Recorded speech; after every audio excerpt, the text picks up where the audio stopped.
ప్రాణమా నిన్నే స్తుతింతు, నా ప్రాణమైన ప్రాణమైన ప్రాణమైన యేసు, నా ప్రాణమైన ప్రాణమైన ప్రాణమైన యేసు, నా ప్రాణమైన యేసు, నా ప్రాణంతో కలిసి నా ప్రాణమా నిన్నే స్తుతింతు, నా ప్రాణమా నిన్నే స్తుతింతు, నా ప్రాణమైన యేసు, నా ప్రాణంతో కలిసి నా ప్రాణమా నిన్నే స్తుతింతు, నా ప్రాణమా నిన్నే స్తుతింతు. లోకమంతా మరచురయ్యా విలువైనది కనుగొంటిని, లోకమంతా మరచితిని విలువైనది కనుగొంటిని, నీ నామము స్తుతించుటలో యేసయ్యా, నీ ప్రేమ రుచించుటలో, నీ నామం స్తుతించుటలో యేసయ్యా, నీ ప్రేమ రుచించుటలో, నా ప్రాణమైన ప్రాణమైన ప్రాణమైన యేసు, నా ప్రాణమైన ప్రాణమైన ప్రాణమైన యేసు, నా ప్రాణమైన యేసు, నా ప్రాణంతో కలిసి నా ప్రాణమా నిన్నే స్తుతింతు, నా ప్రాణమా నిన్నే స్తుతింతు, నా ప్రాణమైన యేసు, నా ప్రాణంతో కలిసి నా ప్రాణమా నిన్నే స్తుతింతు, నా ప్రాణమా నిన్నే స్తుతింతు.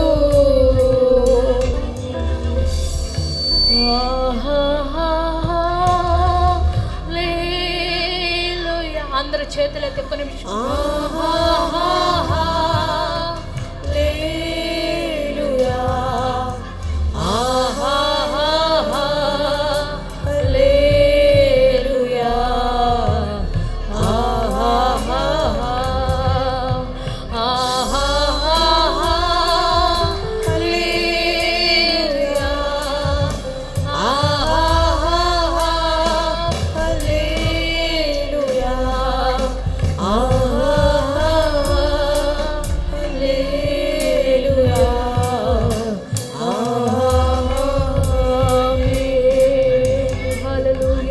హల్లెలూయా హల్లెలూయా హల్లెలూయా.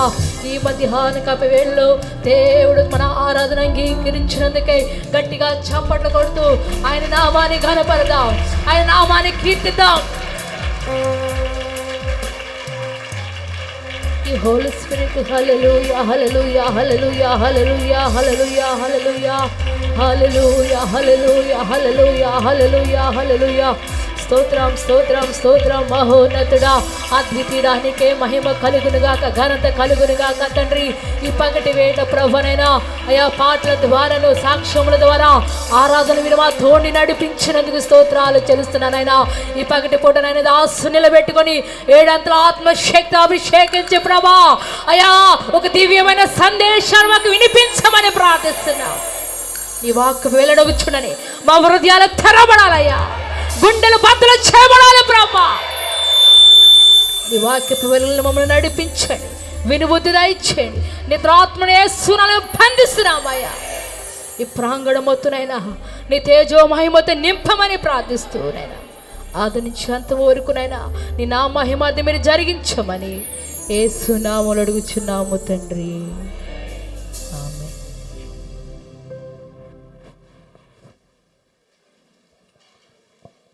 ప్రైజ్ ది లార్డ్, హల్లెలూయా. చక్కగా అందరూ కూర్చుందాం.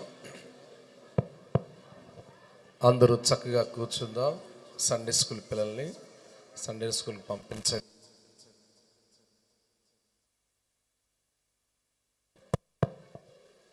సండే స్కూల్ పిల్లల్ని సండే స్కూల్ పంపించాలని మనం చేస్తున్నాను. పిల్లలందరినీ పక్క షెడ్లోనే కాబట్టి మన చర్చి షెడ్ ఉంది కదా, ఆ షెడ్లో కనుక పిల్లలు చిన్నపిల్లల్ని కూడా పంపించాలని మనం చేస్తున్నాను. ఓకే, వెనక భాగంలో ఇరుకులో కూర్చోని అవసరం లేదు, ఇదంతా ఖాళీ. అమ్మ మీరు ఇటు వచ్చేసేయండి, ఈ లైన్లో ఇట్లా కూర్చోండి, ఇట్లా కూర్చోండి, ముందుకు జరుగుతారు వాళ్ళైనా. ఇటు కూర్చోండి, లైన్ కూర్చోండి. అమ్మ మీరు కూడా ముందుకు వచ్చేయండి, ఈ లైన్కి వచ్చేసేయండి.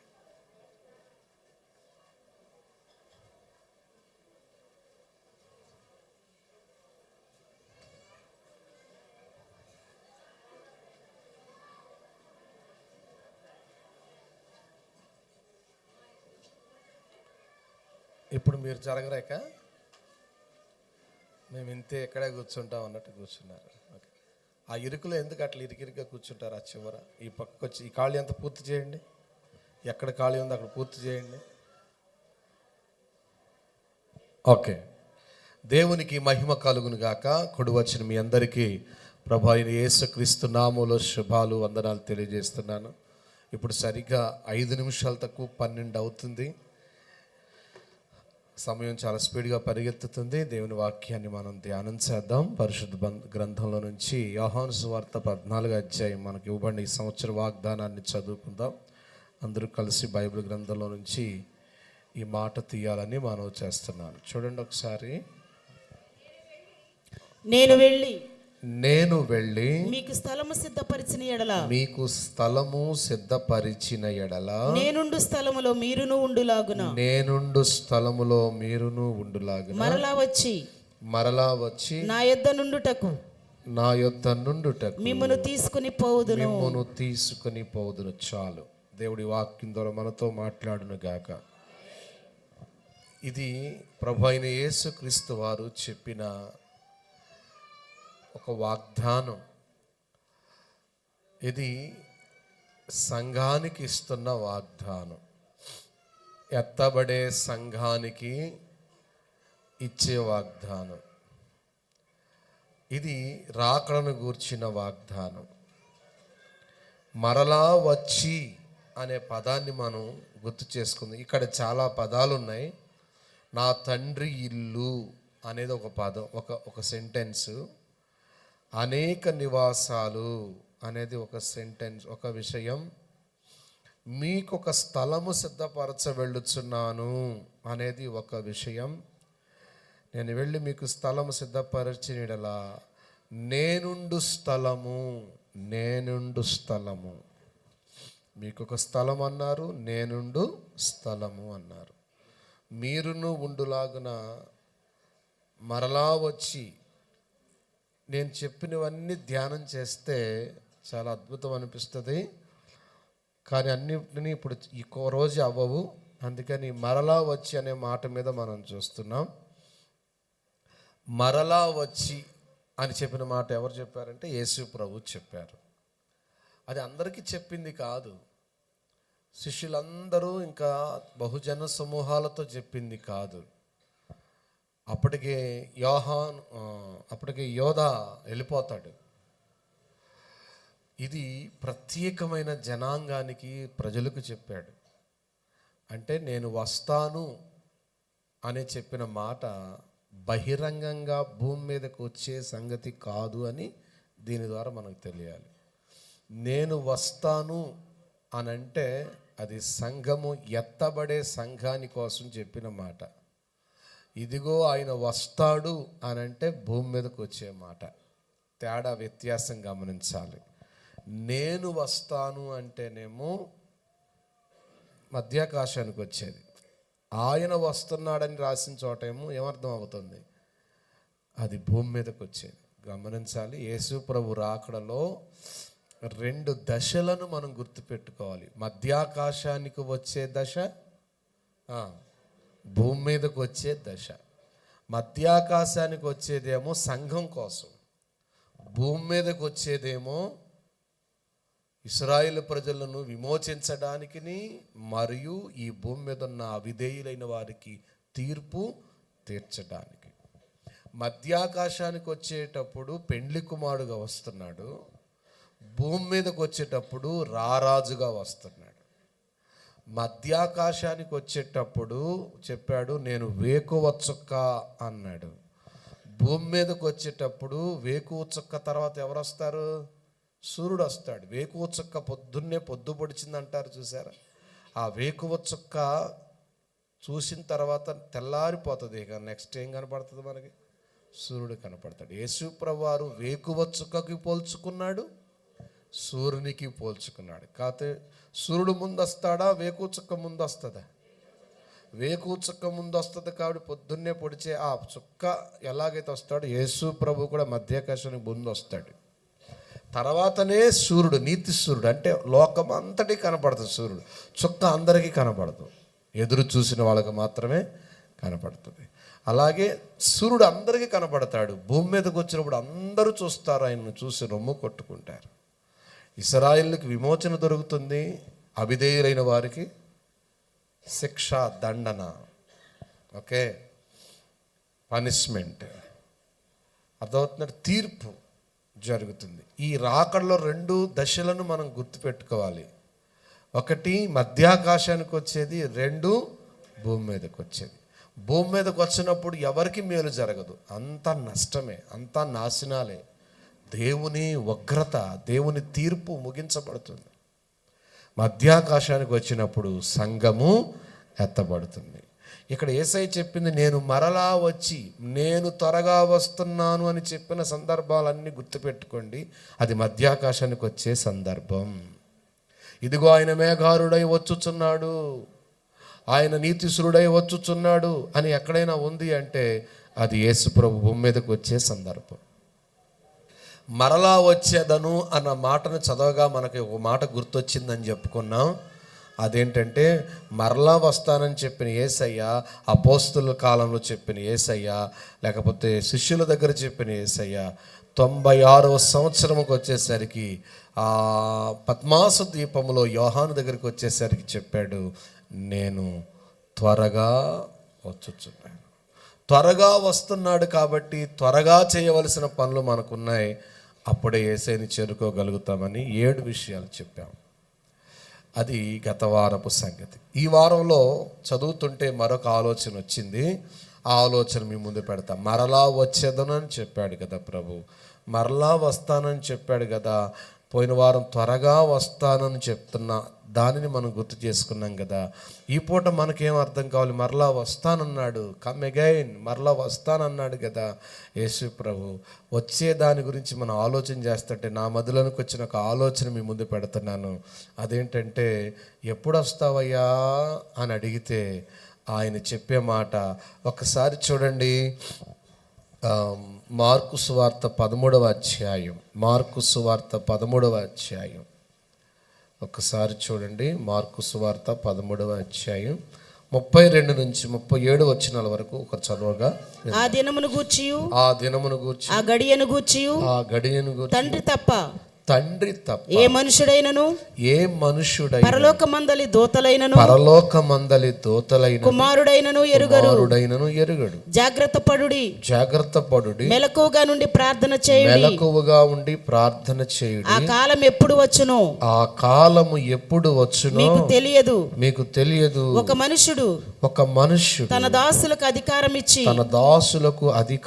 ప్రతివానికి వాని పని నియమించి, తన పని నియమించి మెలకువగా నుండమని ద్వారపాలకునికి ఆజ్ఞాపించి ఇల్లు విడిచి దేశాంతరము పోయినట్టే ఆ కాలము ఉండును. ఓకే, ఆ కాలము ఉండును.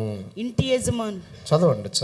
ఇంటి యజమానుడు ప్రొద్దుగుంకి వచ్చును, అర్ధరాత్రి వచ్చును, కోడి కూయినప్పుడు వచ్చును, కూయినప్పుడు వచ్చును, తెల్లవారినప్పుడు వచ్చును, తెల్లవారునప్పుడు వచ్చును, ఎప్పుడు వచ్చునో మీకు తెలియదు. ఎప్పుడు వచ్చునో మీకు తెలియదు. ఆయన అకస్మాత్తుగా వచ్చి మీరు నిద్రపోవచ్చుండుట చూచునేమో గనుక, పోవచ్చున్నప్పుడు చూచునేమో గనుక మీరు మెలకుగా నుండుడి. మెలకువగా నుండి నేను మీతో చెప్పుచున్నది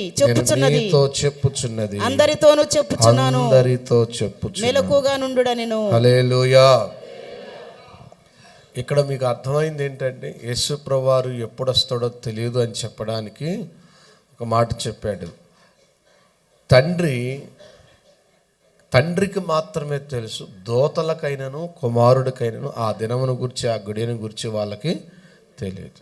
అంటే కుమారుడు అంటే అక్కడ ప్రభు అయిన యేసుక్రీస్తు వారికి కూడా తెలియదా అంటే, వాస్తవంగా చెప్పాలంటే ప్రభువు చెప్పనుద్దేశించిన మాట ఏంటంటే యేసయ్య కూడా తెలుస్తుంది. ఆయనే నిత్యుడే కదా, ఆయనే దేవుడు కదా, తండ్రిలో ఏకమై ఉన్న దేవుడు కదా, తెలుస్తుంది. కానీ అక్కడ చెప్పాలనుకున్న విషయం ఏంటంటే ఒక విషయాన్ని హైలైట్ చేయడానికి ఆ పదం వాడారు. రెండోది ఆ మాటని ఏ కోణంలో వాడారంటే యూదుల సాంప్రదాయంలో పెళ్ళిళ్ళ దగ్గరకు వచ్చేసరికి పెండ్లి కుమారుడు పెండ్లికి సిద్ధపడాలంటే పెళ్ళి కుదిరిన తర్వాత మొట్టమొదటిగా ఎంగేజ్మెంట్ అయిపోయిన తర్వాత ఇద్దరికి సమాన బాధ్యతలు ఉంటాయి. పెళ్లి కూతురికి ఉంటుంది, పెళ్లి కొడుక్కి ఉంటుంది. ఇద్దరికి సమాన బాధ్యతలు ఏంటంటే, ఒకటి యూదుల సాంప్రదాయంలో పెళ్లి కొడుకు పని ఏంటి, పెళ్లి కూతురు పని ఏంటి, పెళ్లి రోజు వచ్చేదాకా అనేది మనం చూస్తే పెళ్లి కూతురు బాధ్యత ఏంటంటే ఆమెకి పెట్టినటువంటి వస్తువులన్నీ జాగ్రత్తగా కాపాడుకోవాలి. యూదులు స్త్రీకి పెండ్లి కుమార్తెకి వెండి నాణాలు ధరింపు చేస్తారు. అందులో ఏ ఒక్కటి పోగొట్టుకోకూడదు. ఒకవేళ పోగొట్టుకుంటే ఏం చేస్తారు, పెళ్ళి క్యాన్సిల్ అయ్యే అవకాశం ఉంటుంది. నీకు పెట్టిన వస్తువుల్నే కాపాడుకోలేకపోయావు, మా అబ్బాయిని ఏం కాపాడుకుంటావమ్మా, ఈ పెళ్ళి క్యాన్సిల్ అనే అవకాశం ఉంటుందట. అట్లా ఆమె చేయాల్సిన పని. రెండవది, ఆమె ఎప్పుడు దీపం వెలిగించి కిటికీలో అక్కడ ఉన్నటువంటి ఇంటి దీపం పెట్టిన చోట పెట్టుకుని ఆరిపోకుండా చూసుకోవాలని ఎప్పుడు వెలిగించుకుంటూ ఉండాలట. ఇట్లా పెండ్లి కూతురు చేయాల్సిన బాధ్యతలు యూదుల సాంప్రదాయంలో కొన్ని ఉన్నాయి. అలాగే పెండ్లి కొడుకు ఏం చేయాలి పెళ్ళయ్యడానికంటే, పెళ్లి కుదిరిన దగ్గర నుంచి ఎంగేజ్మెంట్ అయిన దగ్గర నుంచి ఈయన బాధ్యతలు ఏంటంటే ఇల్లు కట్టుకుని గదులను కట్టి ఏర్పాటు చేసి సిద్ధపరచాలంట. ఇల్లు కట్టాలి, గదుల నిర్మాణం అంతా అయిపోవాలి. అయిన తర్వాత వాళ్ళ నాన్న దగ్గరికి వెళ్ళి చెప్తాడంట, ఏమనంటే నాన్న నేను చెప్పినట్టుగా ఇల్లు కట్టేశాను, గదులన్నీ రెడీ చేశాను, ఈ గదులన్నీ పూర్తయిపోయినాయి అని చెప్పినప్పుడు అప్పుడు ఒక పెద్ద బోర ఊదుతాడంట, మా కుమారుడికి పెండ్లి డేట్ నిర్ణయించాను హో అని. ఆ డేటు నిర్ణయించి పలానా రోజున వెళ్ళి తీసుకొచ్చుకో అని చెప్పి పెళ్ళికి కుమారుడిని సిద్ధపరుస్తాడంట. అంటే తండ్రి ఆ డేటు నిర్ణయిస్తాడు. ఎప్పుడు నిర్ణయిస్తాడంటే కుమారుడు అప్పగించిన పని పూర్తి చేసినాక. ఇది యూదుల సాంప్రదాయం. ఆ కోణంలో వాళ్ళ సాంప్రదాయపు వెలుగులో చెప్పాడు యేసు ప్రభు. అంటే ఏ మాట అయినా చూడండి, యూదుల సాంప్రదాయంలో నుంచే మాట్లాడతాడు యేసయ్య. అక్కడ పరిస్థితులను దృష్టిలో పెట్టుకుని మాట్లాడతాడు. ఆ కోణంలో చెప్పాడు కాబట్టి కుమారుడికి కూడా ఆ డేటు తెలియదని ఆ కోణంలో చెప్పాడు అనమాట. సరే అలాగే అనుకుందాం, తెలియదు మరి ఎట్లా. ఇంకొక మాట చెప్పాడు ఇక్కడ ఎన్నో వచనం, అది ఎన్నో వచనంలో ఉందంటే చెప్తాను చూడండి. 35వ వచనం, ఆ ఇంటి యజమానుడు ప్రొద్దుగుంకు, అంటే పైన ఒక ఉదాహరణ చెప్పాడు. ఏమని, ఒక మనుష్యుడు తన దాసులకు అధికారం ఇచ్చాడంట. ఒక మనుష్యుడు తన దాసులకు ఏమి ఇచ్చాడు, అధికారం ఇచ్చాడు. ప్రతివానికి వాని పని నియమించి, పనిని కూడా ఏం చేశాడు, నియమించాడు. మెలకుగా ఉండమని ద్వారపాలకునికి ఆజ్ఞాపించాడు. ఇల్లు విడిచి దేశాంతరము పోయినట్టే ఆ కాలం ఉంటుంది, రాకడ కాలం ఎలాగ ఉంటుంది అన్నమాట. అయితే అలా చెప్పి ఏం చెప్పాడు, ఆ ఇంటి యజమానుడు చెప్పేసి వెళ్ళిపోయి ఎప్పుడు వస్తాడు అని రాస్తాడు చూడండి. ప్రొద్దుగుంకు వచ్చునో, అర్ధరాత్రి వచ్చునో, కోడి కూయినప్పుడు వచ్చునో, తెల్లవారునప్పుడు వచ్చునో, ఎప్పుడు వచ్చునో మీకు తెలియదు గనుక అకస్మాత్తుగా వచ్చి మీరు నిద్రపోవచ్చుండగా చూచునేమోనని, నిద్రపోవచ్చుండుట చూచునేమో గనుక మీరు మెలకుగా ఉండండి. నేను మీతో చెప్తున్నది అందరితో చెప్తున్నాను, మెలకుగా ఉండండి. ఇక్కడ చెప్పిన 4 జాములు కనపడుతున్నాయి. ఏ జాములో వస్తాడో తెలియదు అని చెప్పాడు. అంటే మనకు అర్థం అవ్వాల్సింది ఏంటంటే యేసుప్రభు ఎప్పుడైనా రావచ్చు.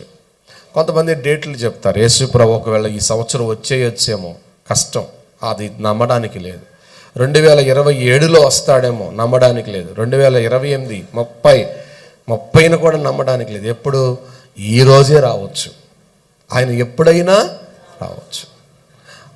ఆయన అందుకని డేట్లు చెప్తే నమ్మొద్దు. రాకడ గురించి డేట్లు పెట్టుకుని ఎవరైనా చెప్పారని నమ్మొద్దు. అసలు ఎప్పుడు వస్తాడు ఎవరికి అట్లని చెప్పేసి సంవత్సరాల తరబడి పడుతుందా అంటే చెప్పలేము. ఎందుకంటే ఆయన రాకడకు చెప్పిన గుర్తులన్నీ సూచనలు. వచ్చే ముందు నేను త్వరగా వస్తున్నానని మీకు తెలియాలనడానికి సూచనలు చెప్తానని చెప్పాడు యేసయ్య. మన కళ్ళ ముందే ఆయన చెప్పిన సూచనలు, గుర్తులన్నీ కళ్ళ ముందే జరిగిపోయాయి. 1, 2 అరాకొర ఉన్నాయి. అవి ఎప్పుడు జరుగుతాయి అని అనుకుంటున్నారా మీరు? ఇక జరగాల్సిన ఏమైనా ఉన్నాయంటే మనం కళ్ళు మూసి కళ్ళు తెరిచే లోపల ప్రపంచ వార్తలు చూస్తారా మీరు? ఎప్పుడు ఏ వార్త వస్తుందో భయానకంగా ఉంటుంది కదా. కరోనా వచ్చింది అనే విషయాన్ని, కరోనా ఆ వార్త వినంగానే సడన్గా లాక్డౌన్ పెట్టేశారు. సడన్గా లాక్డౌన్ అయిపోయింది కదా. అలాగే ప్రపంచ యుద్ధం అన్నారు అనుకోండి. యుద్ధం ఎప్పుడు స్టార్ట్ స్టార్ట్ అవుతుంది మనకి రేపు యుద్ధం వచ్చేస్తుందేమో అన్నది లేదు. సడన్గా వాళ్ళకి యుద్ధం జరిగిందంట. ఎందుకు యుద్ధం జరిగింది? వాళ్ళు సడన్గా వేశారంట బాంబు, వాళ్ళు సడన్గా మిసైల్స్ వాడారంట. ఇలాగ సడన్గా వచ్చినట్టుగానే యేసుప్రభు రాకడ ఎందుకు సడన్గా అవుతుందంటే ఆ మిగిలిన సూచనలు కూడా నిమిషములో జరిగే సూచనలే. 1 నిమిషంలో అయిపోతాయండి ఆ సూచనలు. ఏ నిమిషంలో సూచనలు అయిపోతాయో తెలియదు, ఏ నిమిషంలో ప్రభు వస్తాడో తెలియదు. అంటే అంత తెలియని రీతిగా అనుకోనని గడియలో వచ్చేది. మన భాషలో చెప్పాలంటే అనుకోనని గడియలో వస్తాడు.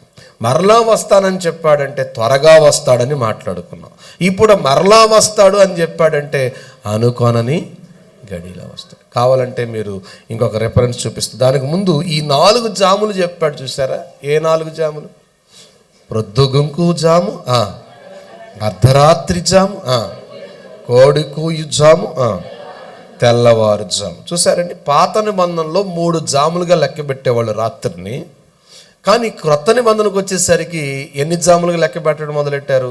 4 జాములుగా లెక్క పెట్టారు. మొత్తం రోజులో 8 జాములు ఉంటాయి.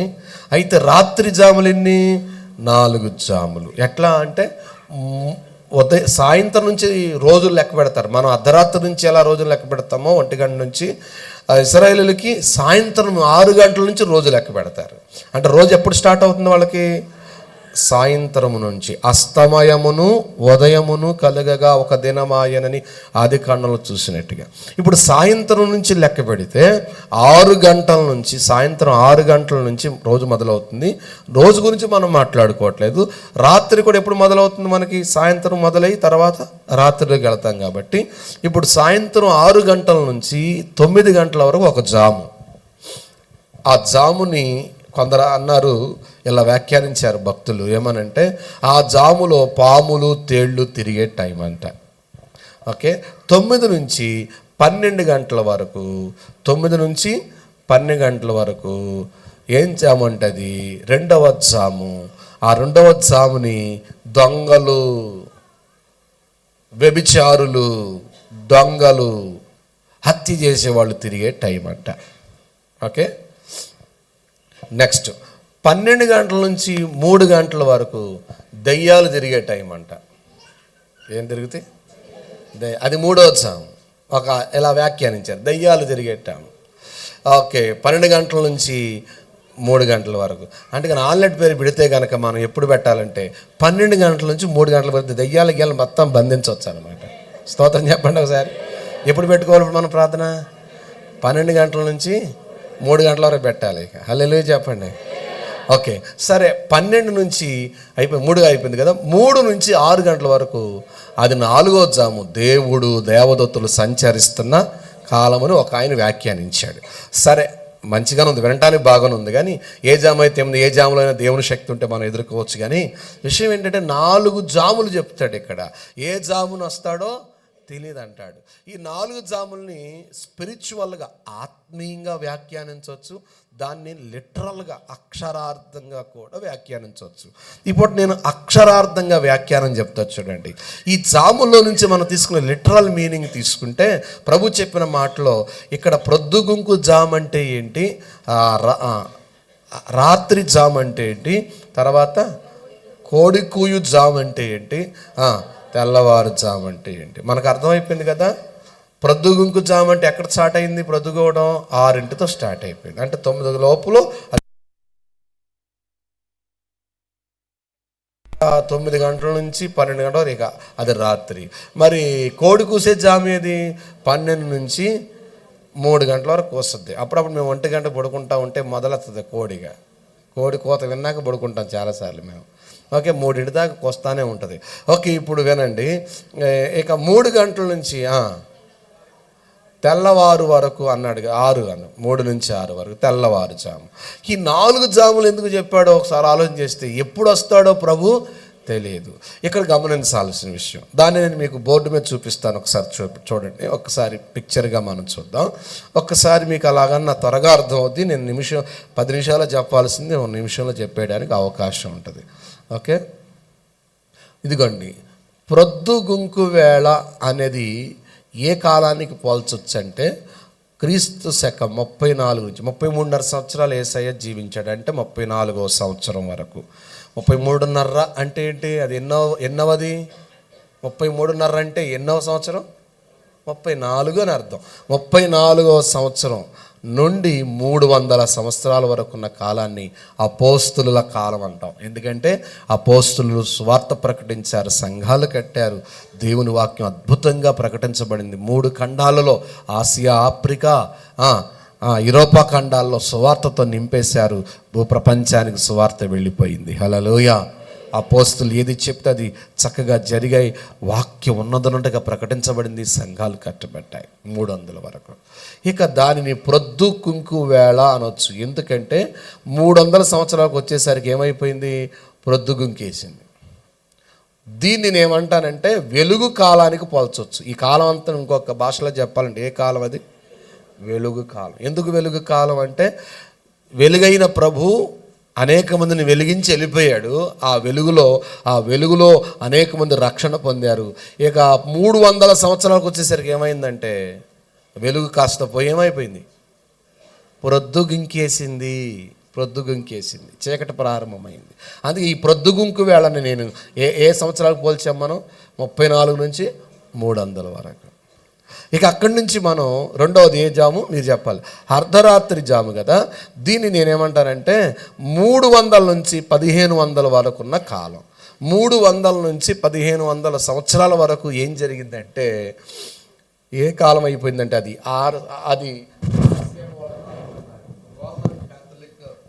మిషన్ వాళ్ళు, దానికి ముందు రోమీలు. దీని చరిత్ర చెప్పాలంటే రోమా సామ్రాజ్యం ప్రపంచాన్ని ఏలిందండి. రోమా సామ్రాజ్యం ప్రపంచాన్ని ఏలింది. రవి అస్తమించిన సామ్రాజ్యం అని పేరు మీ అందరికీ తెలుసు. గ్రీకుల తర్వాత ఎవరు వచ్చారు, రోమీలు వచ్చారు. రోమా సామ్రాజ్యం యొక్క దాని గ్రీకుల ఉనికి ఎలాగైతే మన ప్రపంచాల్లో కనపడుతుందో రోమీల ఉనికి కూడా కనపడదు. ఇప్పటికీ మనం రోమన్ అంకెలే వేస్తాం కదా, రోమన్ అంకెలు వాడతామా లేదా? గ్రీకుల యొక్క పదాలు, గ్రీకు యొక్క టెర్మినాలజీ ఎలాగైతే ఇప్పుడు వాడుతున్నారో ఆ పదజాలాన్ని, ఇప్పటికీ గ్రీకుల యొక్క ఏదైనా అర్థం తెలుసుకోవాలి ఎక్కడి నుంచి తీసుకుంటాం మనం, గ్రీకు పదాల నుంచే తీసుకుంటాం. ఎందుకంటే గ్రీకు భాషను హైలైట్ చేశారు. అప్పుడు ప్రపంచం అంతా గ్రీకు భాష హైలైట్ అవ్వాలని కదా. అప్పుడున్న రాజు, అలెగ్జాండర్ తర్వాత వచ్చిన రాజుల్లో ఒక రాజు అలెగ్జాండ్రియా అనే ప్రాంతంలో ఒక పెద్ద మ్యూజియాన్ని కట్టి ఆ ప్రాంతంలో మ్యూజియం పెట్టి ప్రపంచంలో విలువైన పుస్తకాలు ఏవైతున్నాయో ఆ పుస్తకాలన్నీ వారి వారి భాషలో నుంచి ఏ భాషలోకి రావాలి, గ్రీకు భాషలోకి రావాలని ఆ భాషలన్నిటిలో నుండి ఆల భాషలోకి మార్చేసుకుని మ్యూజియంలో పుస్తకాలు పెట్టుకున్నారు. దాంతోపాటు కూడా ఆ రోజుల్లోనే యూదుల పుస్తకమైన గ్రంథమైన బైబిల్ని, ఆ పాత నిబంధన గ్రంథాన్ని కూడా ఏం చేశారు చెప్పండి, హిబ్రూ భాషలో నుంచి, యూదుల భాషలో నుంచి గ్రీకు భాషలోకి మార్చి పెట్టుకున్నారు. అప్పుడే కదా 70 మంది యూదా పండితులను, పరిశుద్ధులను పిలిచి కూర్చోబెట్టి రాయించాడంట అప్పటికప్పుడే. అందుకే దాని పేరు సెప్టవాజెంట్ అని పేరు పెట్టుకున్నారు దాన్ని. పాత నిబంధనని గ్రీకు భాషలోకి మార్చి తర్జుమా చేసిన దానికి పేరు సెప్టవాజింట్ అంటారు. అలాగా గ్రీకు భాష ఎలాగైతే హైలైట్ అయిందో రోమీల సామ్రాజ్యంలో, రోమా సామ్రాజ్యంలో కొన్ని బాగా హైలైట్ అయినటివి మనకు గుర్తున్నాయి అని చెప్పడానికి చెప్తున్నాను. అలాగే రోమ్ కూడా చాలా నోటెడ్ అయిపోయింది. రోమన్ అంకెలు మనం వాడుతున్నాం కదా, అట్లాగే రోమా ప్రపంచమంతా రవి అస్తమించిన సామ్రాజ్యం అనే పేరు వచ్చింది కదా. అటువంటి రోమీల కాలంలోనే యేసు ప్రభు పుట్టాడు మనకు తెలుసు.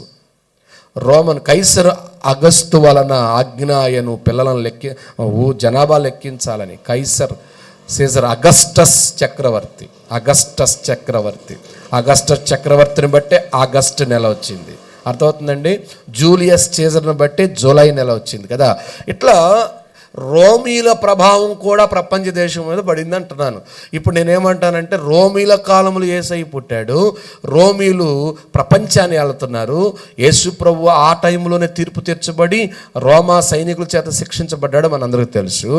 అయితే నేను చెప్పాలనుకున్న మాట ఏంటంటే 313వ సంవత్సరంలో రోమన్ చక్రవర్తి కాన్స్టాంటైన్ అనేటువంటి చక్రవర్తి యేసు ప్రభుని నమ్ముకోవడం వల్ల అందరినీ క్రైస్తవులుగా మారిపోయేదానికి అవకాశం ఇచ్చాడు, అందరు క్రైస్తవులు అయిపోవడానికి. ఆ తదుపరి ఏమైందంటే ఆ తర్వాత రోజుల నుంచి, తర్వాత నెలల నుంచి, తర్వాత సంవత్సరాల నుంచి ఏమైందంటే అక్కడక్కడ ఉన్నటువంటి భక్తులు రాసిన గ్రంథాలు ఎక్కడెక్కడ దాచబడ్డాయో, ఏ గుహల్లో దాచబడ్డాయో ఆ గ్రంథాలని వీరి చేతుల్లో పెట్టుకుని, క్రొత్త నిబంధన గ్రంథాలన్నీ కూడా వీళ్ళ చేతుల్లో పెట్టుకుని, పాత నిబంధన గ్రంథాలన్నీ వీళ్ళ చేతుల్లో పెట్టుకుని ఏం చేశారంటే రోమన్ క్రైస్తవులు, రోమీలైనటువంటి ప్రపంచాన్ని ఏలుతున్న రాజకీయ రోమా సామ్రాజ్యం మతపరమైన రోమా సామ్రాజ్యంగా మారిపోయింది. అంటే మతపరమైన రాజ్యంగా, అంటే మతం కలిసిపోయింది. క్రిస్టియన్ లేకపోతే ఏమంటారు దాన్ని, క్రైస్తవులు యేసు ప్రభువును నమ్ముకునేటువంటి ఆ క్రైస్తవ మతముగా మారిపోయింది, మార్గంగా లేదు. ఎందుకంటే వాక్యములో ఉన్నది ఉన్నట్టుగా, బైబిల్లో ఉన్నది ఉన్నట్టుగా వాళ్ళు చేయటం మానేశారు. అందుకని ఆ రోమన్ క్రైస్తవులందరూ ఏమయ్యారంటే బైబిల్ని వాళ్ళ చేతిలో పెట్టుకుని ఇష్టానుసారంగా మొదలుపెట్టారు. ఎలాగా అంటే చెప్తా వినండి. నేనంటాను ఈ కాలాన్ని రక్షణ దాచిన కాలం అంటాను. చెప్పండి, ఏ కాలం ఇది? రక్షణను దాచిపెట్టేశారు. రక్షణ ఎలా పొందడమో తెలియదు అప్పటి కాలంలో ఉన్న ప్రజలకి. మరి ఏం తెలుసు అంటే అప్పుడు రోమా సామ్రాజ్యం ఏది శాసిస్తే అదే.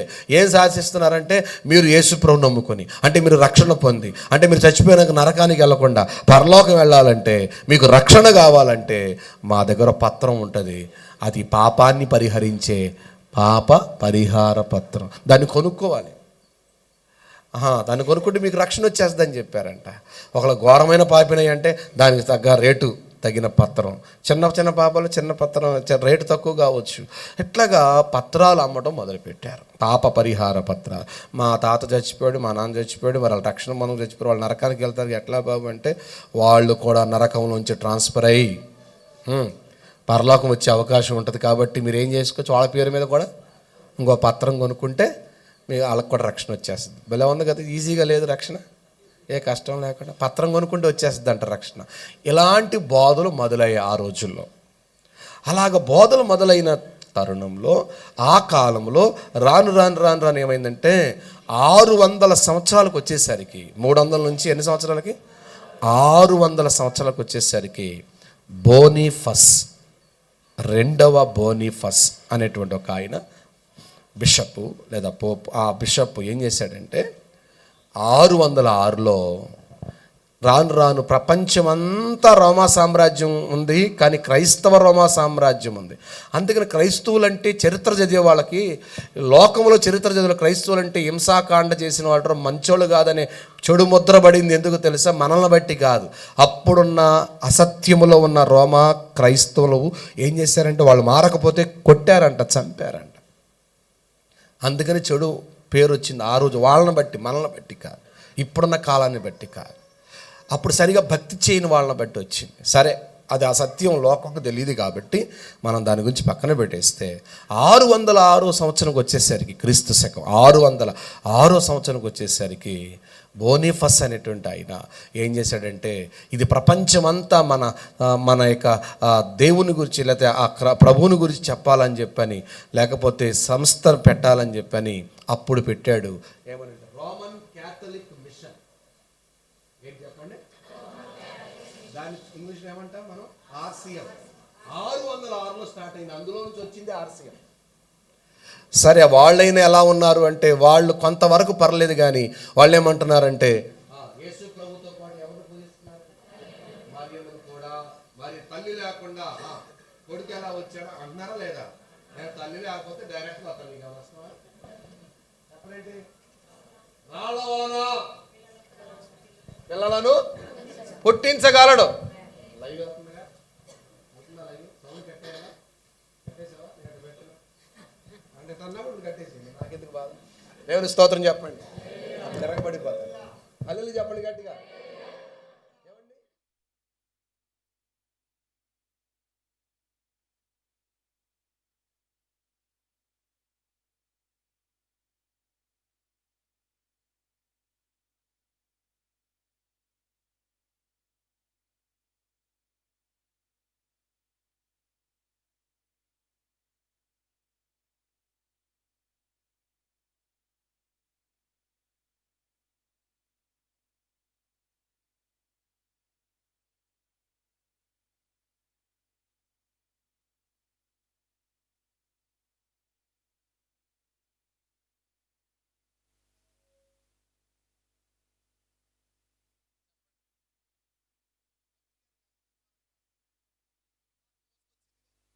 చాలా తిప్పలు పడిందిగా, చాలా అటుబడి ఇటుబడి తిప్పలు పడి ప్రసవ వేదన పడిందిగా. దేనికి వేస్తుందంట? అసలు మన ముఖ్యమైన వ్యక్తి ఎవరు? ముఖ్యమంత్రి ముఖ్యమైన వ్యక్తి, లేకపోతే ప్రధానమంత్రి, లేకపోతే ఎవరో కేంద్ర మంత్రి, ఆయనకి వేస్తారు కదా దండ. నేనంటాను, యేసు ప్రభు ఎలా వచ్చాడు ముఖ్యం కాదు, ఆయనే దేవుడు కనుక ఆయన ఎలా అయినా రావచ్చు. ఆయన ఆమెను కాకపోతే ఇంకొకరిని ఉపయోగించుకుంటాడు. ఈ రాళ్ల వలన అబ్రహాముకి పిల్లలను పుట్టించగలడు అంటే, అసలు ఆయన ఎలాగైనా రావచ్చు, నేరుగా కూడా రాగలడు. కానీ నువ్వు నేను వస్తే అర్థం చేసుకుని ఆయన మానవ రూపుగా వచ్చాడు. అంటే ఒక ఎన్నుకోబడిన పాత్ర. దేవునికి స్తోత్రం చెప్పండి. ఏమండి, పాత్రలో వండిన పాత్రను అనుభవించు. మనం పాత్రలో ఉన్నది తింటాం. మనం పాత్రను కొరుకు తింటామా? పాత్రలోది మనం తింటాం. అలాగే పాత్రలోది మనకు ముఖ్యమైంది. పాత్ర అది రావడానికి పాత్ర అవసరమే. అని ముఖ్యమైనది ఏంటి మనకు అక్కడ? పాత్రలోనిది. దేవునికి స్తోత్రం చెప్పండి. పాత్రగా వాడుకున్నాడు ఆమెని. నన్ను వాడుకుంటాడు, నిన్ను వాడుకుంటాడు. పాత్రలుగా వాడబడిన వాళ్ళు ముఖ్యం కాదు, వాడుకున్నవాడు ముఖ్యం. ఇక్కడ స్తోత్రం చెప్పండి గట్టిగా. హల్లెలూయా. అయితే దాన్ని అర్థంగా మార్చివేసి తర్వాత బోధ మారిపోయింది. ఆ తర్వాత రకరకాలుగా అన్నీ మార్చేశారు. కాబట్టి దాన్ని అర్ధరాత్రి వేళ దేనికి పోల్చామంటే ఆ రోమీయులు కాలంలో వచ్చిన క్రైస్తవ్యానికి పోల్చాము. అందుకని నేను అంటాను, సత్యమంతా మారిపోయింది కాబట్టి ఆ కాలాన్ని ఏమన్నారంటే చీకటి కాలం అన్నారు. చెప్పండి, ఏమనొచ్చు దాన్ని? చీకటి. ఎందుకంటే వెలుగు లేదు, సత్యం లేదు. 1500 సంవత్సరాలకు ఇదే పరిస్థితి వచ్చింది. 1500 తర్వాత అంటే మన భాషలో 1517లో ఏం జరిగిందంటే, మార్టిన్ లూథర్ వాళ్ళల్లో నుంచే ఒక ఆయన సత్యం తెలుసుకుని, మన గ్రంథాల్లో ఒకటి చెప్తుంది, మనం ఒకటి చేస్తున్నామని తప్పు తెలుసుకుని, తప్పులన్నీ రాసుకుని, జర్మనీ దేశంలో విటన్బర్గ్ అనే ప్రాంతంలో చర్చిలో తప్పులన్నీ రాసి బయటకు వచ్చేసాడు. మనం చేస్తున్న తప్పు అని. నీతిమంతుడు ఈ క్రియలు, ఈ పద్ధతులు, ఈ ఆచారాల వల్ల కాదు జీవించేది, విశ్వాసం మూలంగా జీవిస్తాడనే మాట పట్టుకుని బయటకు వచ్చి సత్యాన్ని బయటికి తెచ్చాడు. అక్కడ ఆయన కోడి కూసినట్టుగా అందరిని లేపాడు. అందుకని అది ఏ కాలం అంటే కోడి కూయు కాలం. చెప్పండి, కోడి కూయు కాలాన్ని దేనికి పోల్చు? చరిత్రలో లిటరల్గా అంటే 1500 నుంచి 1900 వరకు కోడి కూసే కాలం.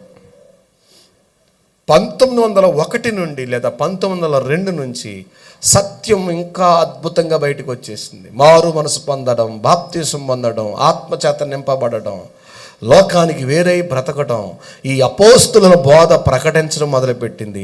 ఆ సంవత్సరాల్లోనే 1700, 1700, 1800, 1900 సంవత్సరాల్లో మిషనరీలు కూడా ప్రపంచ దేశాలకు వెళ్ళిపోయారు. మన దేశానికి కూడా మిషనరీలు వచ్చారు. స్తోత్రం చెప్పండి.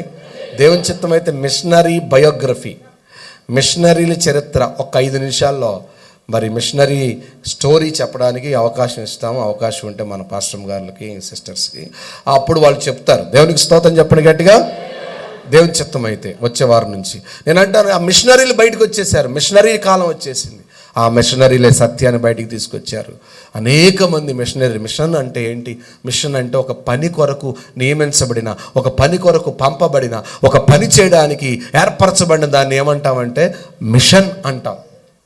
ఆ మిషనరీ వర్క్, ఆ పని కొరకు పంపబడిన వారు మిషనరీ వర్క్ చేసి, అంటే సేవ చేసి, ఆ సేవలో వాడబడ్డారు. ఆ తర్వాత సత్యం బయటకు వచ్చింది. ఈ రోజు వరకు ఆ సత్యంలో చాలామంది నడుస్తున్నారు. మరలా పోయిన వెలుగు నేనంటాను, ఈ ప్రస్తుత ఏమంటారు, మార్టిన్ లూథర్ కాలాన్ని ఏమంటామంటే దిద్దుబాటు కాలం అనొచ్చండి. ఏ కాలం చెప్పండి? ఆ కాలం, ఆ సంవత్సరాలన్నిటిలో ఏం జరిగిందంటే దిద్దుబాటు జరిగింది. ఏం జరిగింది చెప్పండి? దిద్దుబాటు జరిగింది. అయితే 1900 నుంచి ప్రస్తుత కాలం వరకు వాక్యము నెరవేరు, మళ్ళా పోయిన వెలుగు, పోయిన అపోస్తుల అనుభవాలు మరలా ప్రకటించబడుతున్నాయి. అద్భుతం చెప్పనా? ప్రస్తుతం అపోస్తుల బోధ మన ఇండియాలో కంటే ఎక్కడ ఎక్కువ ప్రకటించబట్ల. అన్ని దేశాల్లో భ్రష్టత్వం వచ్చేస్తే మన ఇండియాలో అపోస్తుల బోధ స్పష్టంగా ప్రకటించబడుతుంది. హల్లెలూయా. చప్పట్లు కొడుతూ దేవుని ఘనపరుస్తాం. మన దేశానికి ఎంత భాగ్యం, ఆ దేశంలో ఉన్న మనకెంత భాగ్యం దేవుడు మనకు కల్పించి ఆ బోధలో నిలబెట్టినందుకు స్తోత్రం చెప్పండి. హల్లెలూయా. చెప్పండి గట్టిగా. వాక్యమును యాకోబుకు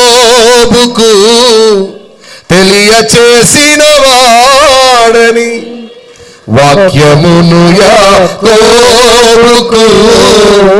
తెలియచేసిన వాడని, ఏ జనమునకిలాగున చేసి ఉండలేదని. అందరం ఏ జనమునకిలాగున చేసి ఉండలేదని. దేవునికి స్తోత్రము గానము చేయుటయే మంచిది. గానము చేయుటయే మంచిది. హల్లెలూయా. ఇక్కడ రాయబడినటువంటి మాటను బట్టి నేను మీకు చెప్పాలనుకున్న మాట ఏంటో అది చెప్పేసి నేను ముందుకెళ్ళిపోతాను. ఇక్కడ ఈ బోర్డును ఒకసారి మరలా చూసిన తర్వాత వెళదాం. ఇక్కడ రాయబడిన మాటలో ఇక్కడ తెల్లవారుజామంట. ఏ జాము అది? తెల్లారిపోయింది అంటే మరలా వెలుగు వచ్చేసింది.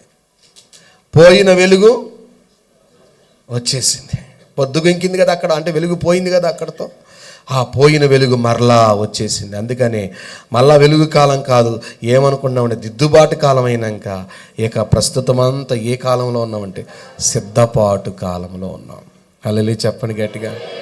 హల్లెలూయా చెబుదాం గట్టిగా. హల్లెలూయా. ఎప్పుడైనా బోర్డు రాసేటప్పుడు చక్కగా ఒకదాని కింద ఒకటి, ఒకదాని కింద రాస్తే బాగుంటుంది. ఓకే.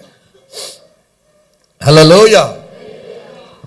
గమనించాలి, సిద్ధపాటు కాలంలో మనం ఉన్నాం.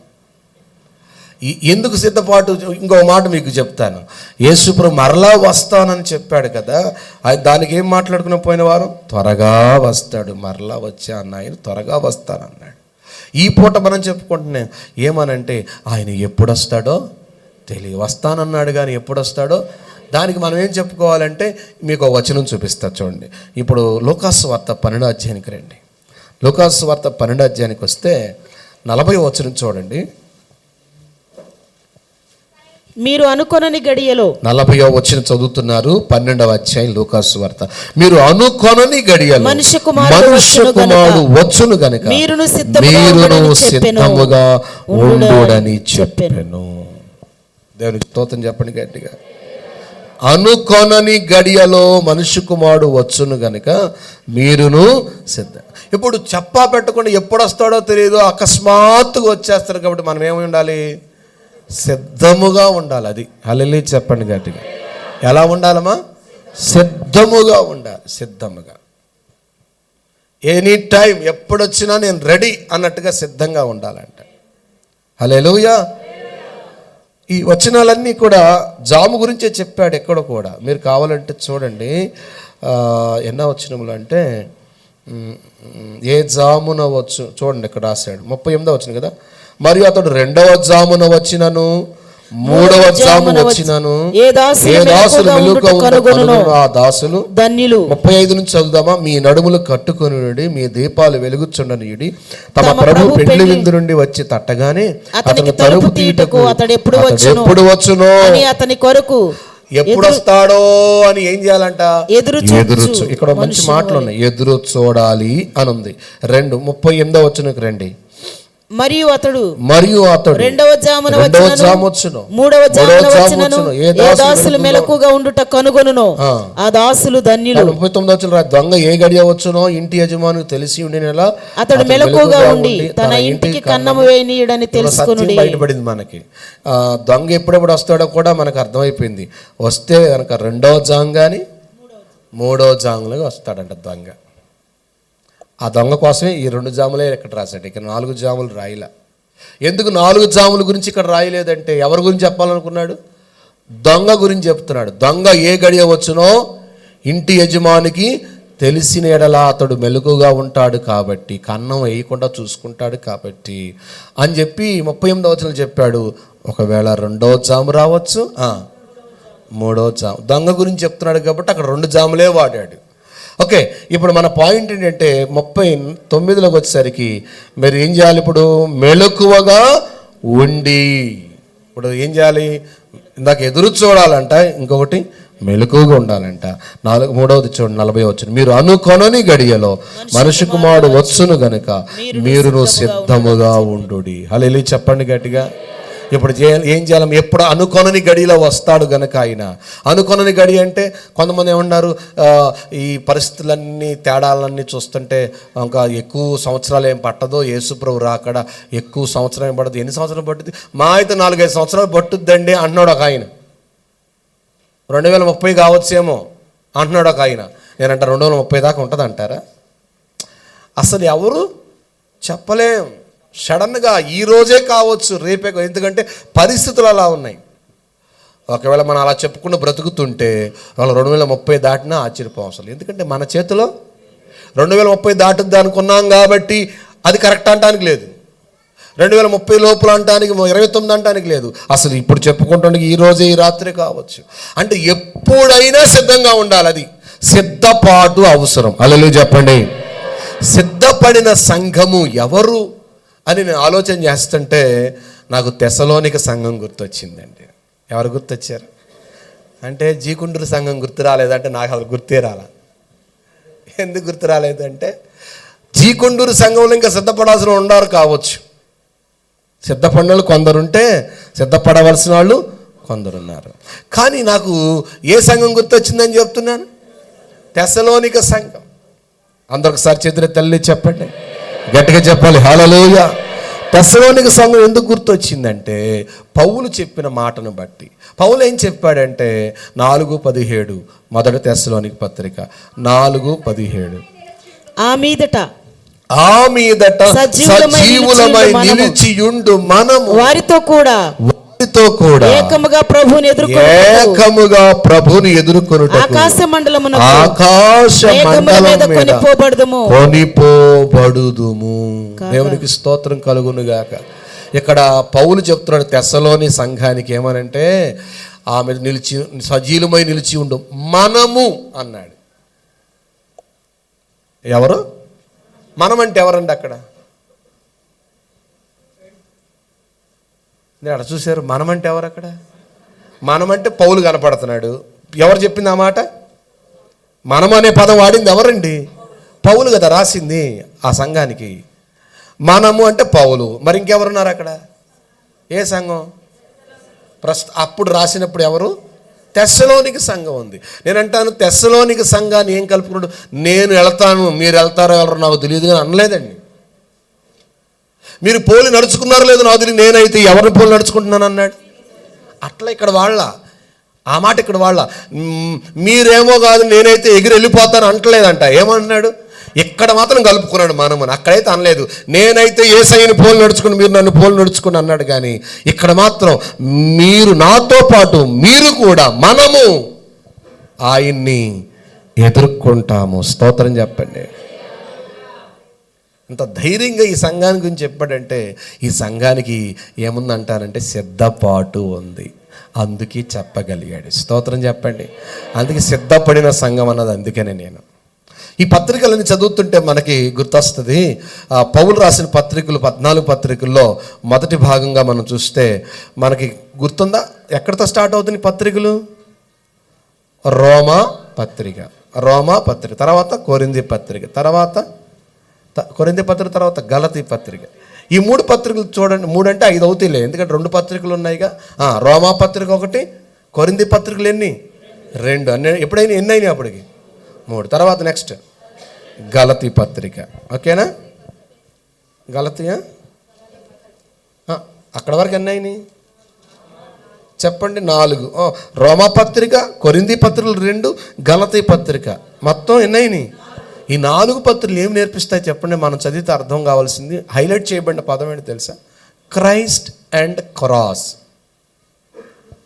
క్రీస్తు మరియు ఆయన శిలువ మరణం, ఆయన త్యాగం, ఆయన ఎందుకు చనిపోయాడు, ఆయన ఎందుకు రక్తం కార్చాడు, ఎందుకు త్యాగం చేయాల్సి వచ్చింది, ఆయన మరణంలో ఉన్న విలువ ఏంటి, ఆ మరణపు యొక్క శక్తి ఏంటి, ఆ మరణపు వాసన ఏంటి, ఆ మరణం యొక్క ప్రభావం ఏంటి, ఆయన రక్తం యొక్క శక్తి ఏంటి, సిలువను గూర్చిన వార్త నశించుతున్న వారికి విరుతాను, మనకైతే ఆ దేవుని శక్తి అన్నాడు. సిలువను గురించి, ఆయన మరణాన్ని గురించి, ఆయన త్యాగాన్ని గురించి మాట్లాడుతుంది. హైలైట్ చేస్తున్న పత్రికలు ఏంటంటే రోమా పత్రిక, కొరింథీ 2 పత్రికలు, గలతీ 4, మొత్తం 4 పుస్తకాలు. ఇది క్రైస్ట్ అండ్ క్రాస్. తర్వాత ఏంటండి? ఏ పత్రిక ఉంటుంది తర్వాత? ఎఫెసీ పత్రిక, ఫిలిప్పీ పత్రిక, కొలస్సీ. ఈ 3 పత్రికలు చూడండి. ఎఫెసీ పత్రిక, ఫిలిప్పీ పత్రిక, కొలస్సీ పత్రిక. ఈ 3 పత్రికలు ఏం చెప్తాయో తెలుసండి? ఈ 3 పత్రికలు క్రైస్ట్ అండ్ చర్చ్, క్రీస్తు మరియు ఆయన సంఘం. హల్లెలూయా. క్రీస్తు మరియు సంఘం. మీరు చదవండి. ఎఫెసీ పత్రిక సంఘాన్ని గురించి హైలైట్ చేస్తాడు. మీరు కొలస్సీ పత్రిక చూస్తే సంఘాన్ని హైలైట్ చేస్తాడు. సంఘం ఆయన శరీరం, ఆయన సంఘం అంటాడు. ఫిలిప్పీ పత్రికలో కూడా సంఘాన్ని హైలైట్ చేస్తున్నాడు. అంటే సంఘమును గురించిన ప్రస్తావన, క్రీస్తు మరియు సంఘమును గురించి ఈ 3 పత్రికలు హైలైట్ చేయబడతాయి. చెప్పండి. Christ and cross, Christ and church, cross, church. Final ఏంటి తెలుసా? ఇంకేం పత్రికలు మిగిలాయి అక్కడ కింద భాగంలో? తెస్సలోనికి 2 పత్రికలు కనబడతాయి ఈ భాగంలో. మొదటి భాగంలో తెస్సలోనికి మొదటి పత్రికలు ఏం చెప్తుంది తెలుసా? Christ is coming. 3 సీలు గుర్తుపెట్టుకోండి. మొదటిది క్రాస్, రెండవది చర్చ్, మూడవ సి కమింగ్, ఆయన రాక. తెస్సలోనికి పత్రికలు ఏం చెప్తున్నాయి అంటే ఆయన రాకడ గురించి మాట్లాడుతున్నాయి. పౌలు చెప్పాడు. అంటే ఇంకా క్లారిటీగా చెప్పను, ఇంకా డీటెయిల్గా చెప్పమంటారా? మొదటి పత్రిక సంఘం ఎత్తబడేదాన్ని హైలైట్ చేశాడు. 2వ పత్రిక భూమి మీదకి వచ్చేదాన్ని హైలైట్ చేశాడు. స్తోత్రం చెప్పండి. మొదటి పత్రికలో ఏది ఎక్కువ హైలైట్ చేయబడింది?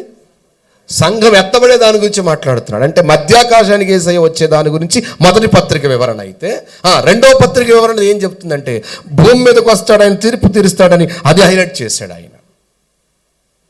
హలో, మొదటి తెస్సలోనికి పత్రిక రాకడ గురించే, 2వ పత్రిక కూడా రాకడ గురించే. కాకపోతే మొదటి పత్రిక ఎక్కువ విషయాలు ఏం చెప్పాడు? సంఘం ఎత్తబడటం, ఆయన మధ్యాకాశానికి రావడం గురించి, ఆకాశ మండలమునకు కొనిపోబడతామని గురించి. 2వ పత్రిక హైలైట్ చేసింది ఏంటంటే, ఎక్కువ చెప్పింది ఏంటంటే భూమి మీదకి వచ్చే రాకడ గురించి. మన సిద్ధపాటు భూమి మీదకి వచ్చేదానిక, మధ్యాకాశానికి వచ్చేదానిక? ఆలోచించేయండి. ఇప్పుడు తెస్సలోనిక సంఘాన్ని గురించి అంటాడు, మనము కొనిపోబడుదుము అంటున్నాడు. అంటే వీళ్ళు ఎంత సిద్ధపడితే ఈ మాట వాడాడు ఈ సంఘాన్ని గురించి. ఈ సంఘము సిద్ధపాటు గురించి మాట్లాడుతుంది. హల్లెలూయా. సిద్ధపడ్డాం మేము అన్నట్టుగానే పౌలు భాష అర్థమవుతుంది. ఈ సాక్ష్యం ఈ విధానంలో నీ గురించి నా గురించి చెప్పగలరా? ఈ సంఘము రాకడ ఎప్పుడొచ్చినా ఎత్తబడద్ది అనే స్థితి మనకుందా? ఒకసారి అది రావాలంటే మనం తెస్సలోని సంఘం దగ్గరికి వెళ్ళాల్సిందే, తెస్సలోని సంఘాన్ని అడగాల్సిందే. ఏమ్మా పౌలు ఇంత హైలైట్ చేశాడు మీ గురించి, మనమని కలుపుకుని మాట్లాడి మనం వెళ్ళిపోతామని ఇంత నిశ్చయంగా ఇంత ఖచ్చితంగా చెప్పాడు. ఏమ్మా నీలో ఉన్న గొప్పతనం ఏంటి, నీలో ఉన్న ఆత్మీయత ఏంటి అని అడిగితే ఆ పుస్తకం అంతా చదివితే కనీసం ఒక 50 సంగతులన్నా బయటకు వస్తాయేమో. నేను ఊరికే మొదటి అధ్యాయం చదివినప్పుడు కానీ, కొంత వ్యాఖ్యానం చదువుతున్నప్పుడు కానీ, నాకు కొంత నా సేకరణలో నాకు దొరికిన విషయాలు 12 విషయాలు దొరికాయి మొదటి 2 అధ్యాయాల్లోనే. ఎన్ని సంగతులండి? 12 సంగతులు దొరికాయి. ఆ 12 సంగతులు మీకు చెప్పనా? ఒకటి ముందు చెప్తాను వినండి. ఈ సంఘం అంట ఏర్పాటులో ఉందంట, ఏర్పరచబడిన సంఘం. ఈ సంఘం అంట ప్రయాసపడిందంట. ఈ సంఘం ఓర్పు కలిగిన సంఘం అంట. ఈ సంఘం మాదిరి అయిన సంఘం అంట. ఈ సంఘం ఉత్సాహభరితమైన సంఘం అంట. ఈ సంఘం సువార్త ప్రకటించిన సంఘం అంట. ఈ సంఘానికి సాక్ష్యం ఉందంట. ఈ సంఘం కనిపెట్టిందంట, రాకడ కొరకు ఎదురు చూసిన సంఘం అంట. ఈ సంఘం దైవజనులు చెప్పిన వాక్యాన్ని అంగీకరించారంట. ఈ సంఘం దేవుణ్ణి అనుసరించి వెంబడించారంట. దేవునితో పాటు దేవుని సేవకుని కూడా వెంబడించారంట. అది 8వది. అది 9వది. అయితే 10వది, శ్రమల్లో కూడా దేవుని వాక్యాన్ని అంగీకరించారంట. ఎక్కడ? శ్రమల్లో, ఉపద్రవాల్లో కూడా. 11వది, వాళ్ళకు ఉపదేశం బాగా తెలుసంట, ఉపదేశాన్ని అనుసరించి నడిచారంట. 12వది, విశ్వాసములు అసలు కదలకుండా నిలిచారంట. స్తోత్రం చెప్పండి, గట్టిగా చెప్పండి. నేను ఒక 8 విషయాలు రాయమని ఇచ్చాను. ఆ 8 విషయాలు టైం లేక 8 మాత్రమే చూపిస్తున్నాను, 12 చూపించలేకపోతున్నాను. ఈ 12లో ఒక ఏదైనా 2-3 మాటలు హైలైట్ చేసుకుని మనం ముగించేసుకుందాం. ఒక 8 విషయాలు చెప్పాను చూడండి ఒకసారి. టైం లేక నేను రాయించడానికి టైం లేదు. ఓకే. ఎక్స్పెక్టింగ్ చర్చ్, ఎదురు చూసే సంఘం. 2, ఎవిడెన్షియల్ చర్చి, సాక్షార్థమైన సంఘం. 3, ఎవాంజలిస్టిక్ చర్చి, సౌ అని పెట్టాలి, సౌవార్థీకరణ సంఘము. ఎగ్జాంపులరీ చర్చి, మాదిరికరమైన సంఘము. 5, ఎలక్టెడ్ చర్చి, ఏర్పరచబడి. నేను ముందు చెప్పాను కదా, ఎందుకు ముందు పెట్టానంటే, ఇక్కడ ఎందుకు రాశానంటే, నేను పైన కనీసం 3 అయినా చెప్పాలి, మంచి ఇంపార్టెంట్ విషయాలు ఉన్నాయని పైనుంచి చెప్తాం అన్నట్టుగా నేను లాస్ట్లో పెట్టాను. ఏర్పరచబడిన సంఘం. 6, ఎండేవరింగ్ చర్చ్, అంటే ప్రయాసపడిన సంఘం.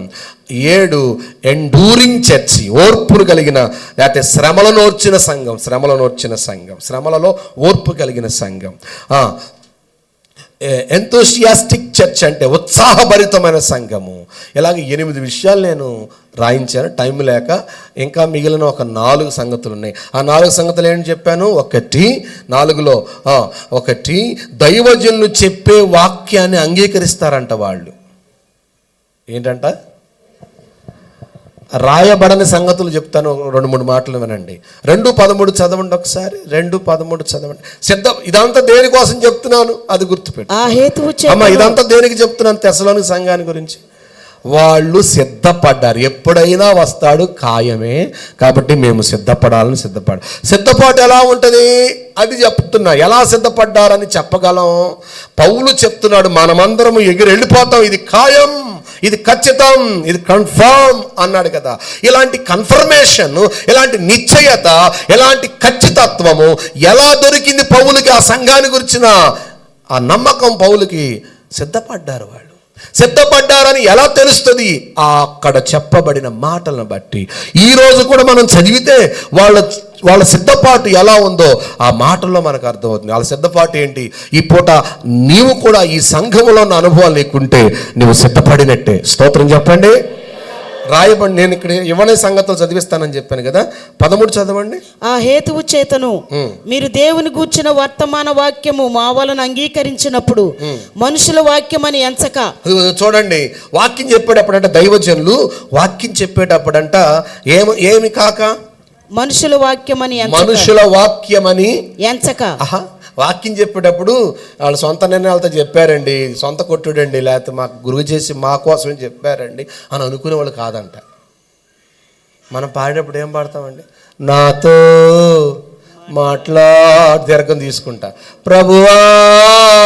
అబ్బా, ఎంత దీర్ఘం తీస్తాం, ఎంత రాగం తీస్తాం, రాగయుక్తంగా, భావయుక్తంగా పాడతాం.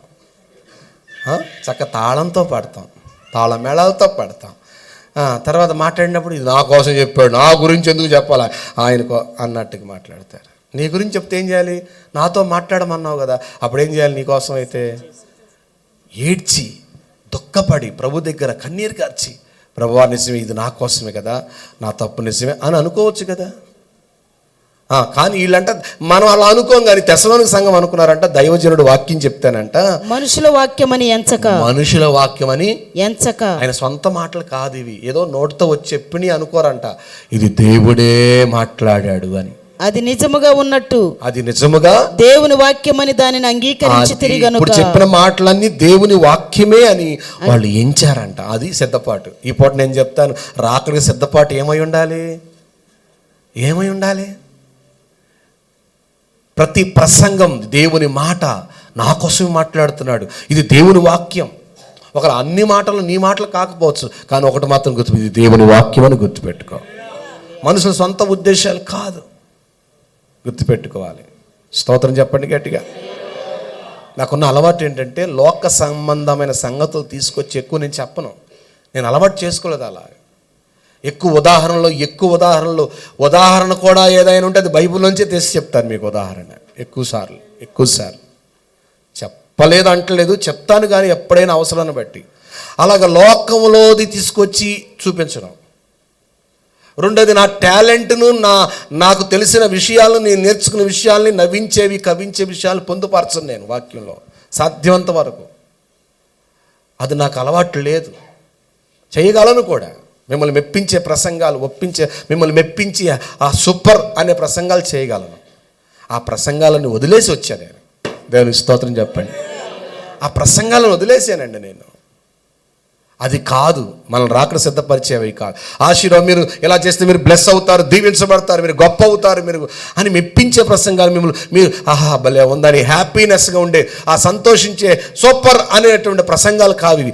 రాకడకు సిద్ధపరచబడే ప్రసంగాలు. స్తోత్రం చెప్పండి గట్టిగా, హల్లెలూయా. అలా ప్రసంగాలు వస్తున్నప్పుడు ఇది దేవుని మాట అని అనుకున్నారంటండి తెస్సలోనిక సంఘం. ఇంకొకటి, శ్రమలలో వారు వాక్యమును అంగీకరించేది అని ఉంటుంది చూడండి అక్కడ. అది తెస్సలోనిక సంఘం గురించి రాస్తూ,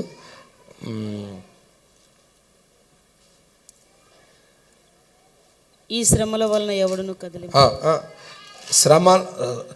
శ్రమలలో ఏమని ఉంటుందంటే అక్కడ 1:6, పరిశుద్ధాత్మ వలన కలుగు ఆనందముతో గొప్ప ఉపద్రవమందు మీరు వాక్యం అంగీకరించి, ఉపద్రవములలో కూడా వాక్యాన్ని అంగీకరించారంట. స్తోత్రం చెప్పండి గట్టిగా.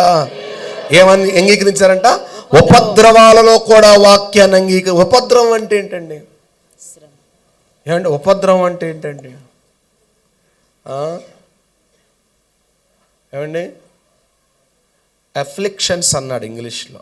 బాధలు, కష్టాలు, అన్నీ నష్టపోవటం అండి. ఉపద్రవం అనే మాట నేను మీకు అర్థమయ్యే కోణంలో చెప్పాలంటే, ఆస్తి పోయింది, ఆస్తులన్నీ చెప్పరండి, ఇంకా అబ్బో అనాథగా మిగిలిన, తర్వాత ఏంటి? ఆప్తులు విడన. ఆప్తులంటే ఎవరండి? పెద్దవాళ్ళు చెప్పండి. ఆప్తులంటే ఎవరండి? బంధుమిత్రులా? ఓకే. నెక్స్ట్ ఇంకా ఆరోగ్యం క్షీణించిన,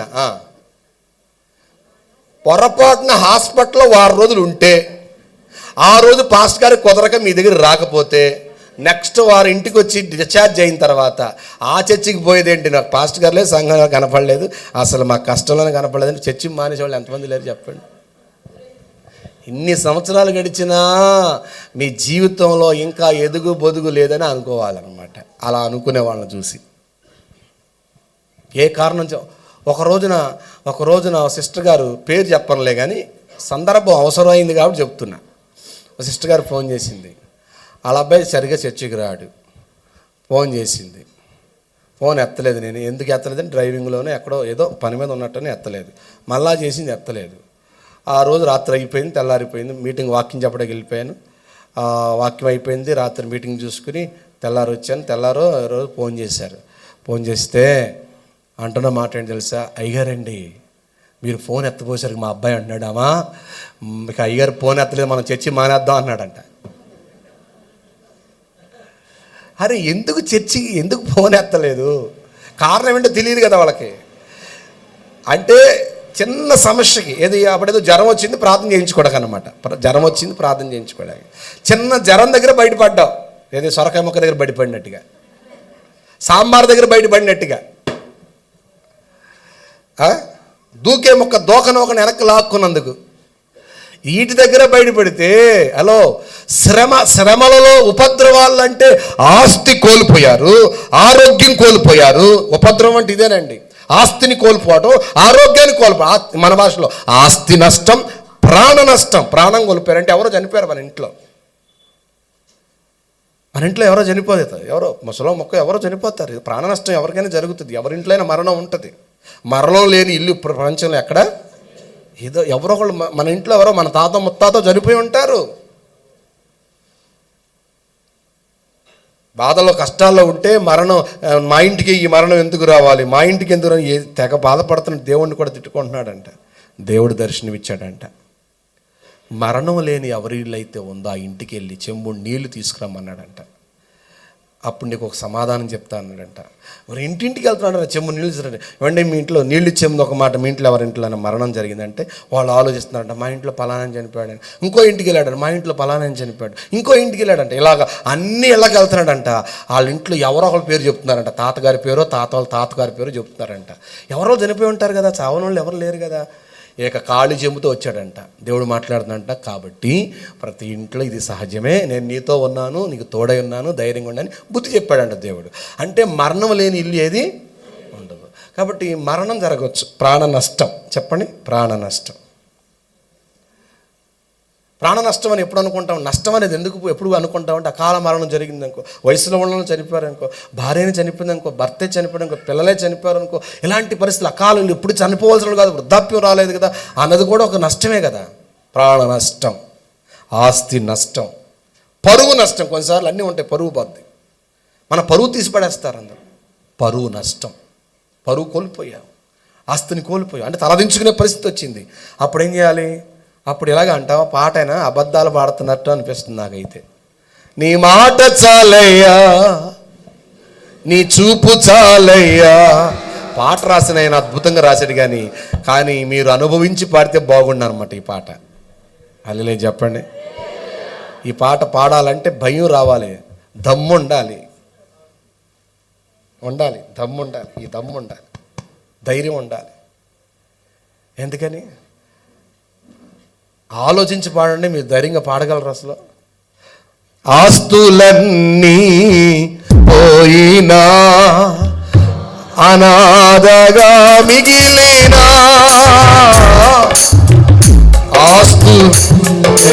ఆస్తులనాడినా, ఆశలు అనగాడినా, నీ మాట చాలయ్యా, నీ చూపు చాలయ్యా, నీ తోడు చాలయ్యా, నీ నీడ చాలయ్యా, నీ మాట చాలయ్యా, నీ చూపు చాలయ్యా, నీ తోడు చాలయ్యా, నీ నీడ చాలయ్యా, నీ ఉంటే నాకు చాలేసయ్యా,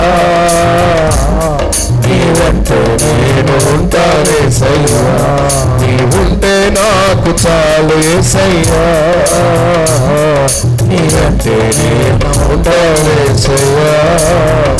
హల్లెలూయా, హల్లెలూయా. ఏమర్థమవుతుందండి మనకి? ఉపద్రవాలలో అంటే అన్నీ కోల్పోయిన పరిస్థితి. ఆ తర్వాత శ్రమలు ఉన్నాయి. ఆ తర్వాత వచనాల్లో మనం అధ్యాయంలో చూస్తే శ్రమ పడ్డారంటే వీళ్ళు. శ్రమలు ఎన్ని కోల్పోయిన అనుభవం. అయితే శ్రమలు అంటే ఏంటంటే అనేక రీతులుగా వచ్చిన ఇబ్బందులు, శ్రమలు. యేసు నమ్ముకున్నందుకు, రక్షణ పొందినందుకు. ఆ తర్వాత ఇంకా శ్రమను మించిన పదం హింస అంటాడు. ఇదే పత్రికలో మీరు తర్వాత అండర్లైన్ చేసుకోండి. హింస. ఎలాంటి పరిస్థితుల్లో కూడా వాళ్ళు ఏం అంగీకరించారంటండి? వాక్యాన్ని అంగీకరించారండి. చెప్పండి, ఏం అంగీకరించారు? అది సిద్ధపాట. రాకడ సిద్ధపాట అంటే ఏమనుకున్నారు? ఊరికి ప్రసంగం చేసాడు అయ్యగారు, మనం ఇక ఏసయ్యా నీకు వందనాలు, నన్ను రాకడ సిద్ధపరిచాయి, ఆమె అయిపోయి సిద్ధపడినట్టే. నో, శ్రమలో కూడా వాక్యాన్ని అంగీకరించే వాళ్ళుగా ఉండాలి. ఉపద్రవం ముందు మీరు వాక్యమును అంగీకరించారు. స్తోత్రం చెప్పండి గట్టిగా. అదే వచనములో కింద రాస్తాడు చూడండి, చదవండి, ఏమనుంది అదే వచనంలో? మీరు మమ్మను ప్రభువును పోలి నడుచుకున్న వారైతిరి. అక్కడ మీరు మమ్మును ప్రభువును అనేది విడివిడిగా చదవాలి. మమ్మును ప్రభువును పోలి నడుచుకొని వారైతిరి. 4వ మాట 3వ మాట 3వ మాట కదా. మొదటిది ఏం చెప్పాను? మొదటిది ఏం చెప్పుకున్నా? దైవజనులు చెప్పిన వాక్యం అది మనుషులు చెప్పింది కాదని దేవుని వాక్యమే అని అంగీకరించి. మనుషులను చూడాల, అక్కడ సేవకుని చూడాల. మనూరుడేగా, మన ఇంటి పేరేగా, మన కులమేగా, మన ఊరు పక్కనేగా, మన జిల్లానేగా, మన ఆంధ్రవాడేగా, అట్ట చూడలేదంట. ఎవరైనా కులం ఏదైనా కావచ్చు. మన కులం కాదనుకుంటా మన అయ్య గారు. హలో, కులం ఏదైనా కావచ్చు, ఊరు ఏదైనా కావచ్చు, పేరు ఏదైనా కావచ్చు. ఎవరి మాటలవి? దేవుని మాటలు ఇవి అని అంగీకరించారంట. నేను చెప్తున్నా, సేవకురాలను చూసినప్పుడు కానీ, తోటి విశ్వాసం చూసినప్పుడు ఇది మన కులం కాదు, మన ఊరు కాదు, మన పేరు కాదు, మన ఇంటి అని చూసావు, ఎప్పటికీ నువ్వు బాగుపడవు. నీ జీవితం బాగుపడదు. నువ్వు ఇక్కడే ఉంటావు, మేము వెళ్ళిపోతాం. అల్లెలే చెప్పండి గట్టిగా, గుర్తుపెట్టుకోండి. నెక్స్ట్ 2వ పాయింట్ ఏంటి? దేవుని వాక్యాన్ని ఏం చేశారంట? శ్రమల్లో కూడా అంగీకరించారు. 3వ పాయింట్ ఏంటి? దేవునిని అనుసరించారు, వెంబడించారంట. దేవుని సేవకుని కూడా వెంబడించారంట, పోలి నడుచుకున్నారంట. దేవుని పోలి నడుచుకున్న ఆయన ఎలాగానో ఆయన చెప్పిన స్వభావాలను బట్టి. తర్వాత దైవ సేవకుడు కూడా అలాగే యథార్థంగా జీవిస్తుంటే, అలాగే నమ్మకంగా జీవిస్తుంటే, మా దైవం ఎలాగ ఉన్నాడో ఆ దైవజుడిని బట్టి మేము వెళ్ళిపోవాలని నడుచుకున్నారంట. ఆయన అట్టగే చెప్తాడండి, పాస్టర్ గారికి ఏం పనా పాట, ఆయనకు దిగాడని చెప్పి మమ్మల్ని కూడా దింపుతాడండి అనుకోలేదంట వాడు. పాస్టర్ గారు చెప్పారు, అది చేస్తున్నాడు ఆయన, మనం కూడా అది చేస్తే బాగుండు అని అనుకోవాలి. పాస్టర్ గారిని చూసి ఎందుకు బాగుపడరు? పాస్టర్ గారిని చూసి ఎందుకు బాగుపడరు? వాళ్ళు చెప్తారు, వాళ్ళు చేసుకున్నారుగా, వాళ్ళు పెట్టుకున్నారుగా, వీళ్ళు పెట్టుకున్నారుగా. అంటే మరి పాస్టర్ గారు పెట్టుకోలేదు, మరి పెట్టుకోకుండా ఉన్నవే. హలో, నా మాట మీకు అర్థమవుతుందా? ఎగ్జాంపుల్ చెప్పడానికి చెప్పాను, కేవలం ఆ విషయం కోసం కాదు నేను చెప్తుంది. ప్రతిదీ దేవుణ్ణి పోలి నడుచుకున్నారంట. నెంబర్ 2, దేవుని సేవకుని పోలి అది 3వ పాయింట్. 4వ పాయింట్ ఏంటి? ఎందుకు చెప్పానమ్మా, నేను గుర్తులేదు నాకు.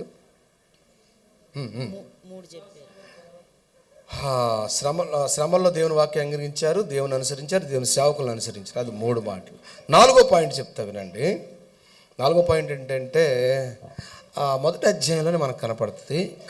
చూడండి, అక్కడ 2, 3, 4, 5 వచనాలు కనపడుతుంది. నేను చదువుతాను త్వరగా. విశ్వాసంతో కూడిన మీ పరిని, ప్రేమతో కూడిన మీ ప్రయాసమును మన ప్రభు అయిన యేసుక్రీస్తు నందలి. యేసుక్రీస్తు నందలి అనే పదం అండర్లైన్ చేసుకోండి. కింద లైన్లో, నిరీక్షణతో కూడిన మీ ఓర్పును మేము మన తండ్రి అయిన దేవుని ఎదుట. తండ్రి అయిన దేవుడు, తండ్రి అండర్లైన్ చేసుకోండి. ప్రార్థన ఏదో మీ విషయమై విజ్ఞాపన చేయొచ్చు. మీ అందరి నిమిత్తం ఎల్లప్పుడూ దేవునికి కృతజ్ఞతాస్తుతులు చెల్లించుచున్నాము. ఎలా అనగా, దేవుని వల్ల ప్రేమింపబడిన సహోదరులారా, మీరు ఏర్పరచబడిన సంగతి అనగా మా సువార్త మాటతో మాత్రము కాక శక్తితోనూ పరిశుద్ధాత్మతోనూ సంపూర్ణ నిశ్చయతోనూ మీ వద్దకు వచ్చాను. పరిశుద్ధాత్మ అనే మాట అండర్లైన్ చేసుకోండి. 6వ వచనంలో కూడా ఈ పదం ఉంటుంది, పరిశుద్ధాత్మ వలన కలుగు.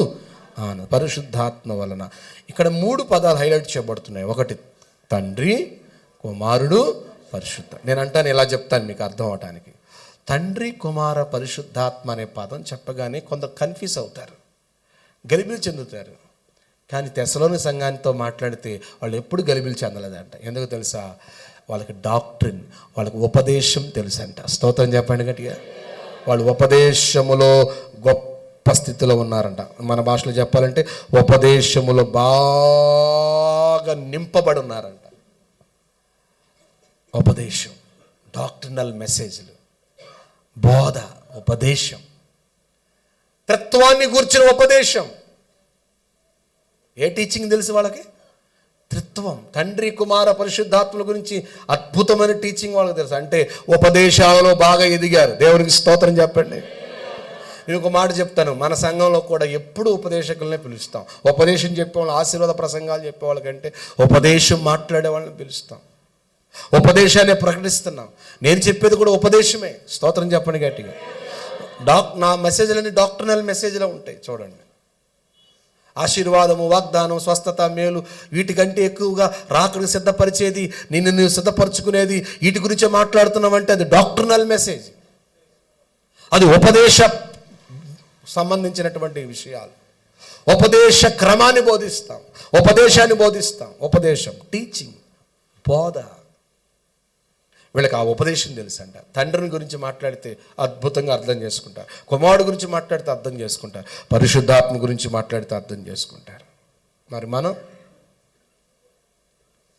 తండ్రి గురించి మాట్లాడతారు కొంతమంది, ఇక యేసు ప్రభు లేడు, పరిశుద్ధాత్మ లేడు.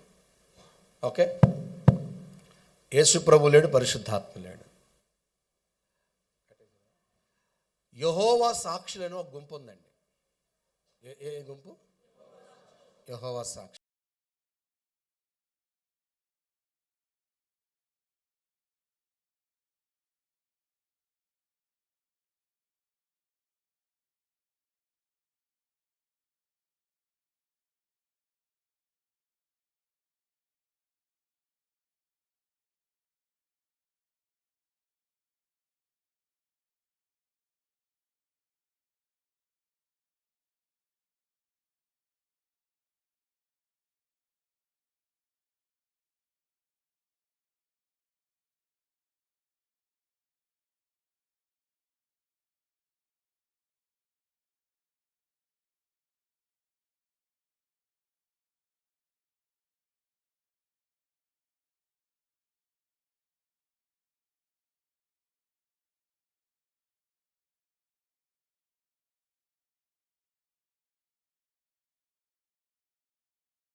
ఓకే, ఎక్స్పెక్టింగ్ చర్చ్ అంట, అంటే ఎదురు చూసే సంఘం అంట. ఏ సంఘం అండి? ఎదురు చూస్తుంది. ఎక్కడ? 10వ వచనం చదవండి ఒకసారి. 10వ వచనం చదవండి, 1:10. మీ యొద్ద మాకెట్టి ప్రవేశము కలిగెను, అక్కడి జనులు మమ్మను గూర్చి తెలియజెప్పుచున్నారు. మరియు మీరు విగ్రహములను విడిచిపెట్టి జీవము గలవాడును సత్యవంతుడు నగు దేవునికి దాసులగుటకును దేవుడు మృతులలో నుండి లేపిన యేసు అనగా రాబో ఉగ్రత నుండి మనల్ని తప్పించుచున్న ఆయన కుమారుడైన యేసు పరలోకం నుండి వచ్చినని ఎదురు చూచుటకును. మరలా తిరిగి పరలోకం నుంచి వస్తాడని మీరు ఏం చేస్తున్నారు? ఎదురు చూస్తా. అందరు ఎదురు చూడడం అనండి. ఎదురు చూచుట. మీరు ఎన్న పదమా, కొత్త పదమా? ఇది ఎన్న పదమేనా, వినిన పదమేనా, విననే పదమా? మీరు ఎన్న పదం చెప్తే మీరు ఏమి ఎట్లా రిసీవ్ చేసుకుంటే ముగించని చాలా అంటారు ఇప్పుడు. అందుకని దీనికోసం కొత్త పదం చెప్తా. ఎదురు చూడడం అంటే రాకడను గూర్చిన దాహం, రాకడను గూర్చిన ఆకలి. చెప్పండి గట్టిగా. ప్రభు వస్తాడన్న ఆకలి ఉండాలి. ప్రభు వస్తాడంటే నేను వెళ్ళిపోవాలి. ఆకలి 12 దాటిపోయింది, ఆకలి వేస్తుంది. ఆకలి కాదు నేను చెప్పేది, రాకడను గురించిన ఆకలి. 1 గంట దాటింది. రాకడను గురించిన ఆకలి. ఏ దాహం ఉండాలి? రాకడను గురించిన దాహం ఉందా? ఆ విషయాన్ని అంటే సాక్ష్యం చెప్తున్నారంట. ఎవరు చెప్తున్నారు? పరులు చెప్తున్నారు, అన్యులు చెప్తున్నారంట. జనాలు, చుట్టుపక్కల ఉన్న జనాలు చెప్తున్నారంట, వీళ్ళు మామూలు కాదండి, వీళ్ళు ఎవరంటే వీళ్ళు యేసయ్య వస్తాడంట, వాళ్ళు వెళ్ళిపోతారంట, దానికోసం సిద్ధపడుతున్నారంట. ఎవరు తెలిసిపోయింది? అన్ని జనులకు తెలిసిపోయింది. ఆ వచనం చదవండి, అది చెప్పి ముగించుకున్నాం. కనీసం ఆ సాక్ష్యం అన్న. మరియు మీరు విగ్రహములను విడిచిపెట్టి జీవము గలవాడును సత్యవంతుడనగు దేవునికి దాసులగుటకును దేవుడు మృతులలో నుండి లేపిన యేసు అనగా రాబో ఉగ్రత నుండి మనల్ని తప్పించుచున్న ఆయన కుమారుడైన యేసు పరలోకం నుండి వచ్చునని ఎదురు చూచుటకును. 9వ వచనం, మీ యొద్ద మాకెట్టి ప్రవేశము కలిగిన. అక్కడి నుంచి చదవండి. మీ యొద్ద మాకెట్టి ప్రవేశము కలిగెను అక్కడి జనులు. అదిగో అక్కడి జనులు అని అండర్లైన్ చేసుకోండి. అక్కడి జనులు మమ్మును గూర్చి. కిందకు వచ్చేసరికి సత్యవంతులకు దేవునికి దాసులగుటకు దేవుడు మృతుల నుండి లేపిన యేసు అనగా రాబో ఉగ్రత నుంచి మనల్ని తప్పించుకున్న ఆయన కుమారుడు యేసు పరలోకం నుంచి వచ్చునని ఎదురు చూచుటకు దేవుని వైపు తిరుగుతురు. ఆ సంగతి వారే తెలియజేయుచున్నారు. వారే అన్నమాట గుర్తుపెట్టండి. ఇప్పుడు కలిపి చదవండి. అక్కడి జనులు మమ్మును గూర్చి తెలియజెప్పుచున్నారు. ఆ సంగతి వారే తెలియజేస్తున్నారు. ఏ సంగతి కూడా? ప్రభు రాకడ కొరకు మీరు విగ్రహములను విడిచిపెట్టి ప్రభువును వెంబడించిన సంగతి చెబుతున్నారంట. అదే సంగతిని అరే వీళ్ళందరూ విగ్రహాలు వదిలిపెట్టేసి దేవుణ్ణి నమ్ముకున్నారో, వీళ్ళు మామూలు కాదు, వీళ్ళు దేవుని బిడ్డలంట, వీళ్ళు ప్రత్యేకంగా ఉంటారంట అన్న సంగతి ఎవరు తెలిసిపోయింది? చుట్టుపక్కల జనాలకు తెలిసిపోయిందంట. ఇంకో సంగతి కూడా తెలిసిందంట. ఏమని?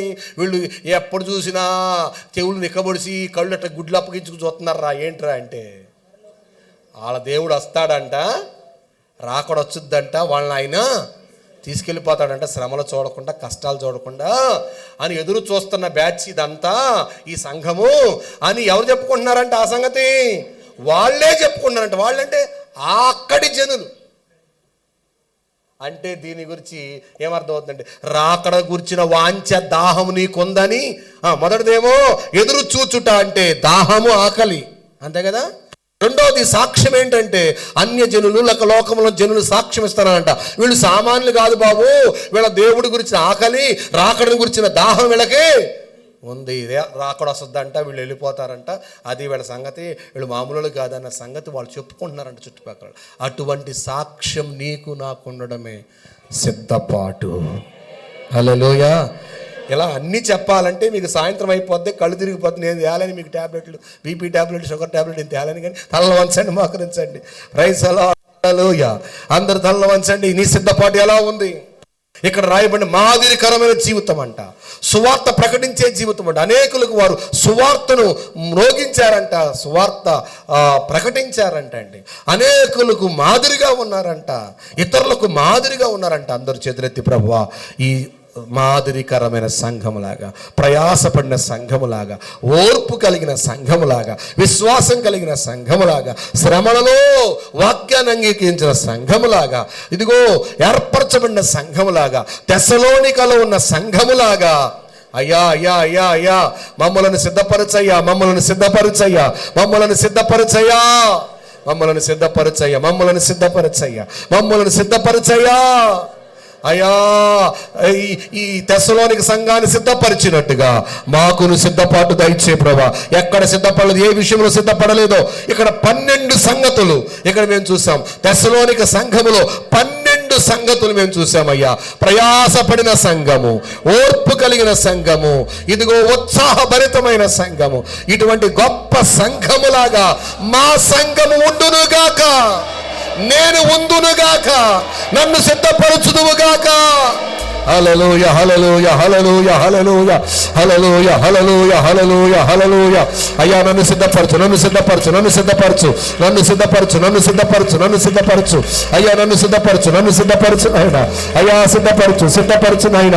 నాకు అయోగ్యత దయచే, ఆ విలువైన యోగ్యత నాకు దయచే, అర్హత నాకు దయచే. ఈ రాకవచ్చం ఎత్తబడే గుంపులను ఉండడానికి సహాయం చే, సహాయం చే, సహాయం చే. హల్లెలూయా హల్లెలూయా హల్లెలూయా హల్లెలూయా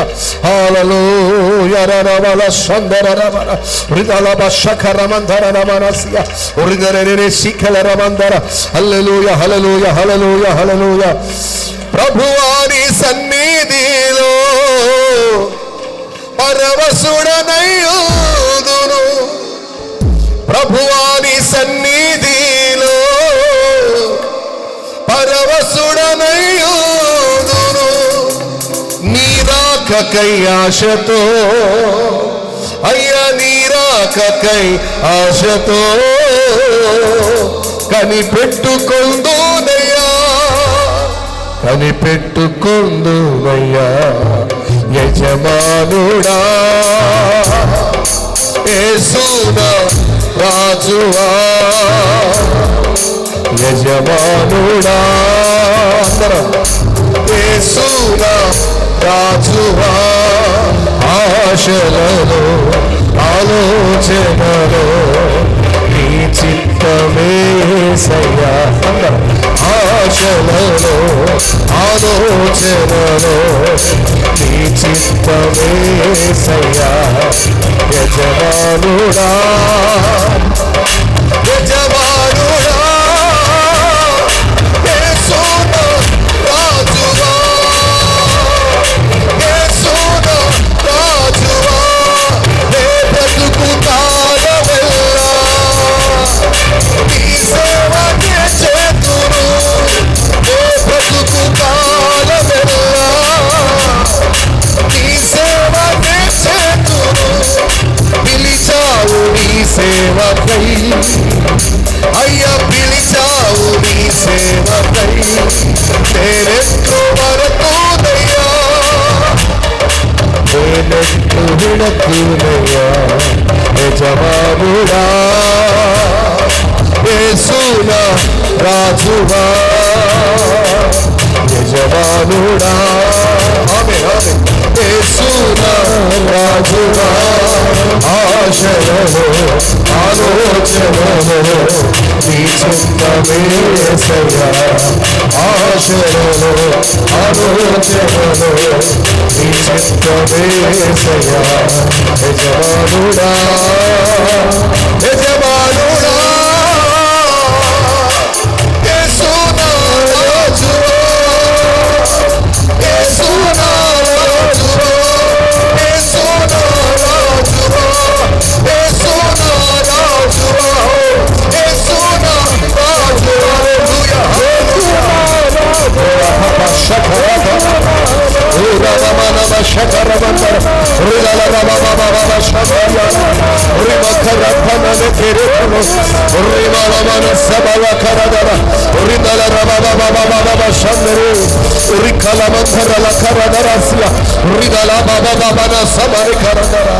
దేవాన్ని లాకడికి మమ్మల్ని సిద్ధపరచిన ఆయన. ప్రభువాని సన్నిధిలో పరవశుడనయ్యుదును,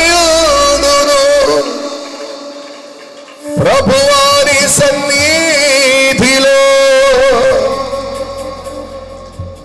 పరవశుడనయ్యుదును. నీరాకకై ఆశతో,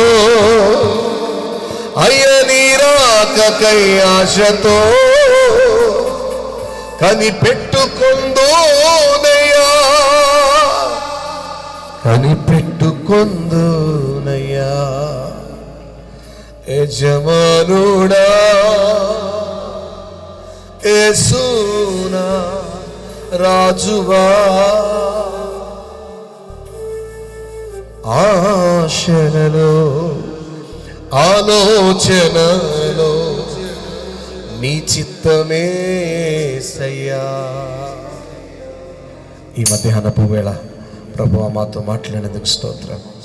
రాకడను గూర్చిన సిద్ధపాటు మా అందరికీ కలిగి ఉండాలని, ఇది సిద్ధపాటు కాలమని, ఏ జామును వచ్చునో ప్రభు మాకు తెలియదు కనుక అని అయ్యా ప్రభు మేము సిద్ధపడే కాలంలో ఉన్నామని, ఈ కాలంలో అయినా వస్తావు అని మేము నమ్ముతూ నీ కోసం ఎదురు చూస్తున్నామయ్యా. మా నమ్మకాన్ని, మా విశ్వాసాన్ని సిగ్గుపరచక మమ్మల్ని తలెత్తుకునే వారుగా నీ రాకులు ఎత్తబడే గుంపులో మమ్మల్ని ఉంచుతామని నమ్ముతూ స్తుతిస్తున్నాము దేవా. దానికి తగిన సిద్ధపాటు, దానికి తగిన యోగ్యత, అర్హత మా అందరికి దయచేయండి ప్రభా. తెస్సలోనిక సంఘంలో ఉన్న గొప్ప సంగతులన్నీ మేమందరము కలిగి జీవించుదుముగా. ప్రయాసపడిన సంఘంలాగా, ఓర్పు కలిగిన సంఘంలాగా, విశ్వాసములు కదనేవారుగా, వాక్యమును శ్రమల్లో కూడా అంగీకరించిన వారుగా, దేవుణ్ణి సేవకులను అంగీకరించిన వారుగా దేవా ఎన్నో విషయాలు మాతో మాట్లాడు. ఒక 12 సంగతులు మేము చూసామయ్యా. వాటన్నిటి వివరించుకోలేకపోయినా మా జీవితాలు అవన్నీ కలిగి ఉందుముగాక. యేసు నామములో ఈ ప్రార్థన అడుగుచున్నాము తండ్రి, ఆమేన్. అందరు కూర్చుందాం. పాట పాడుచుండగా కానుకలు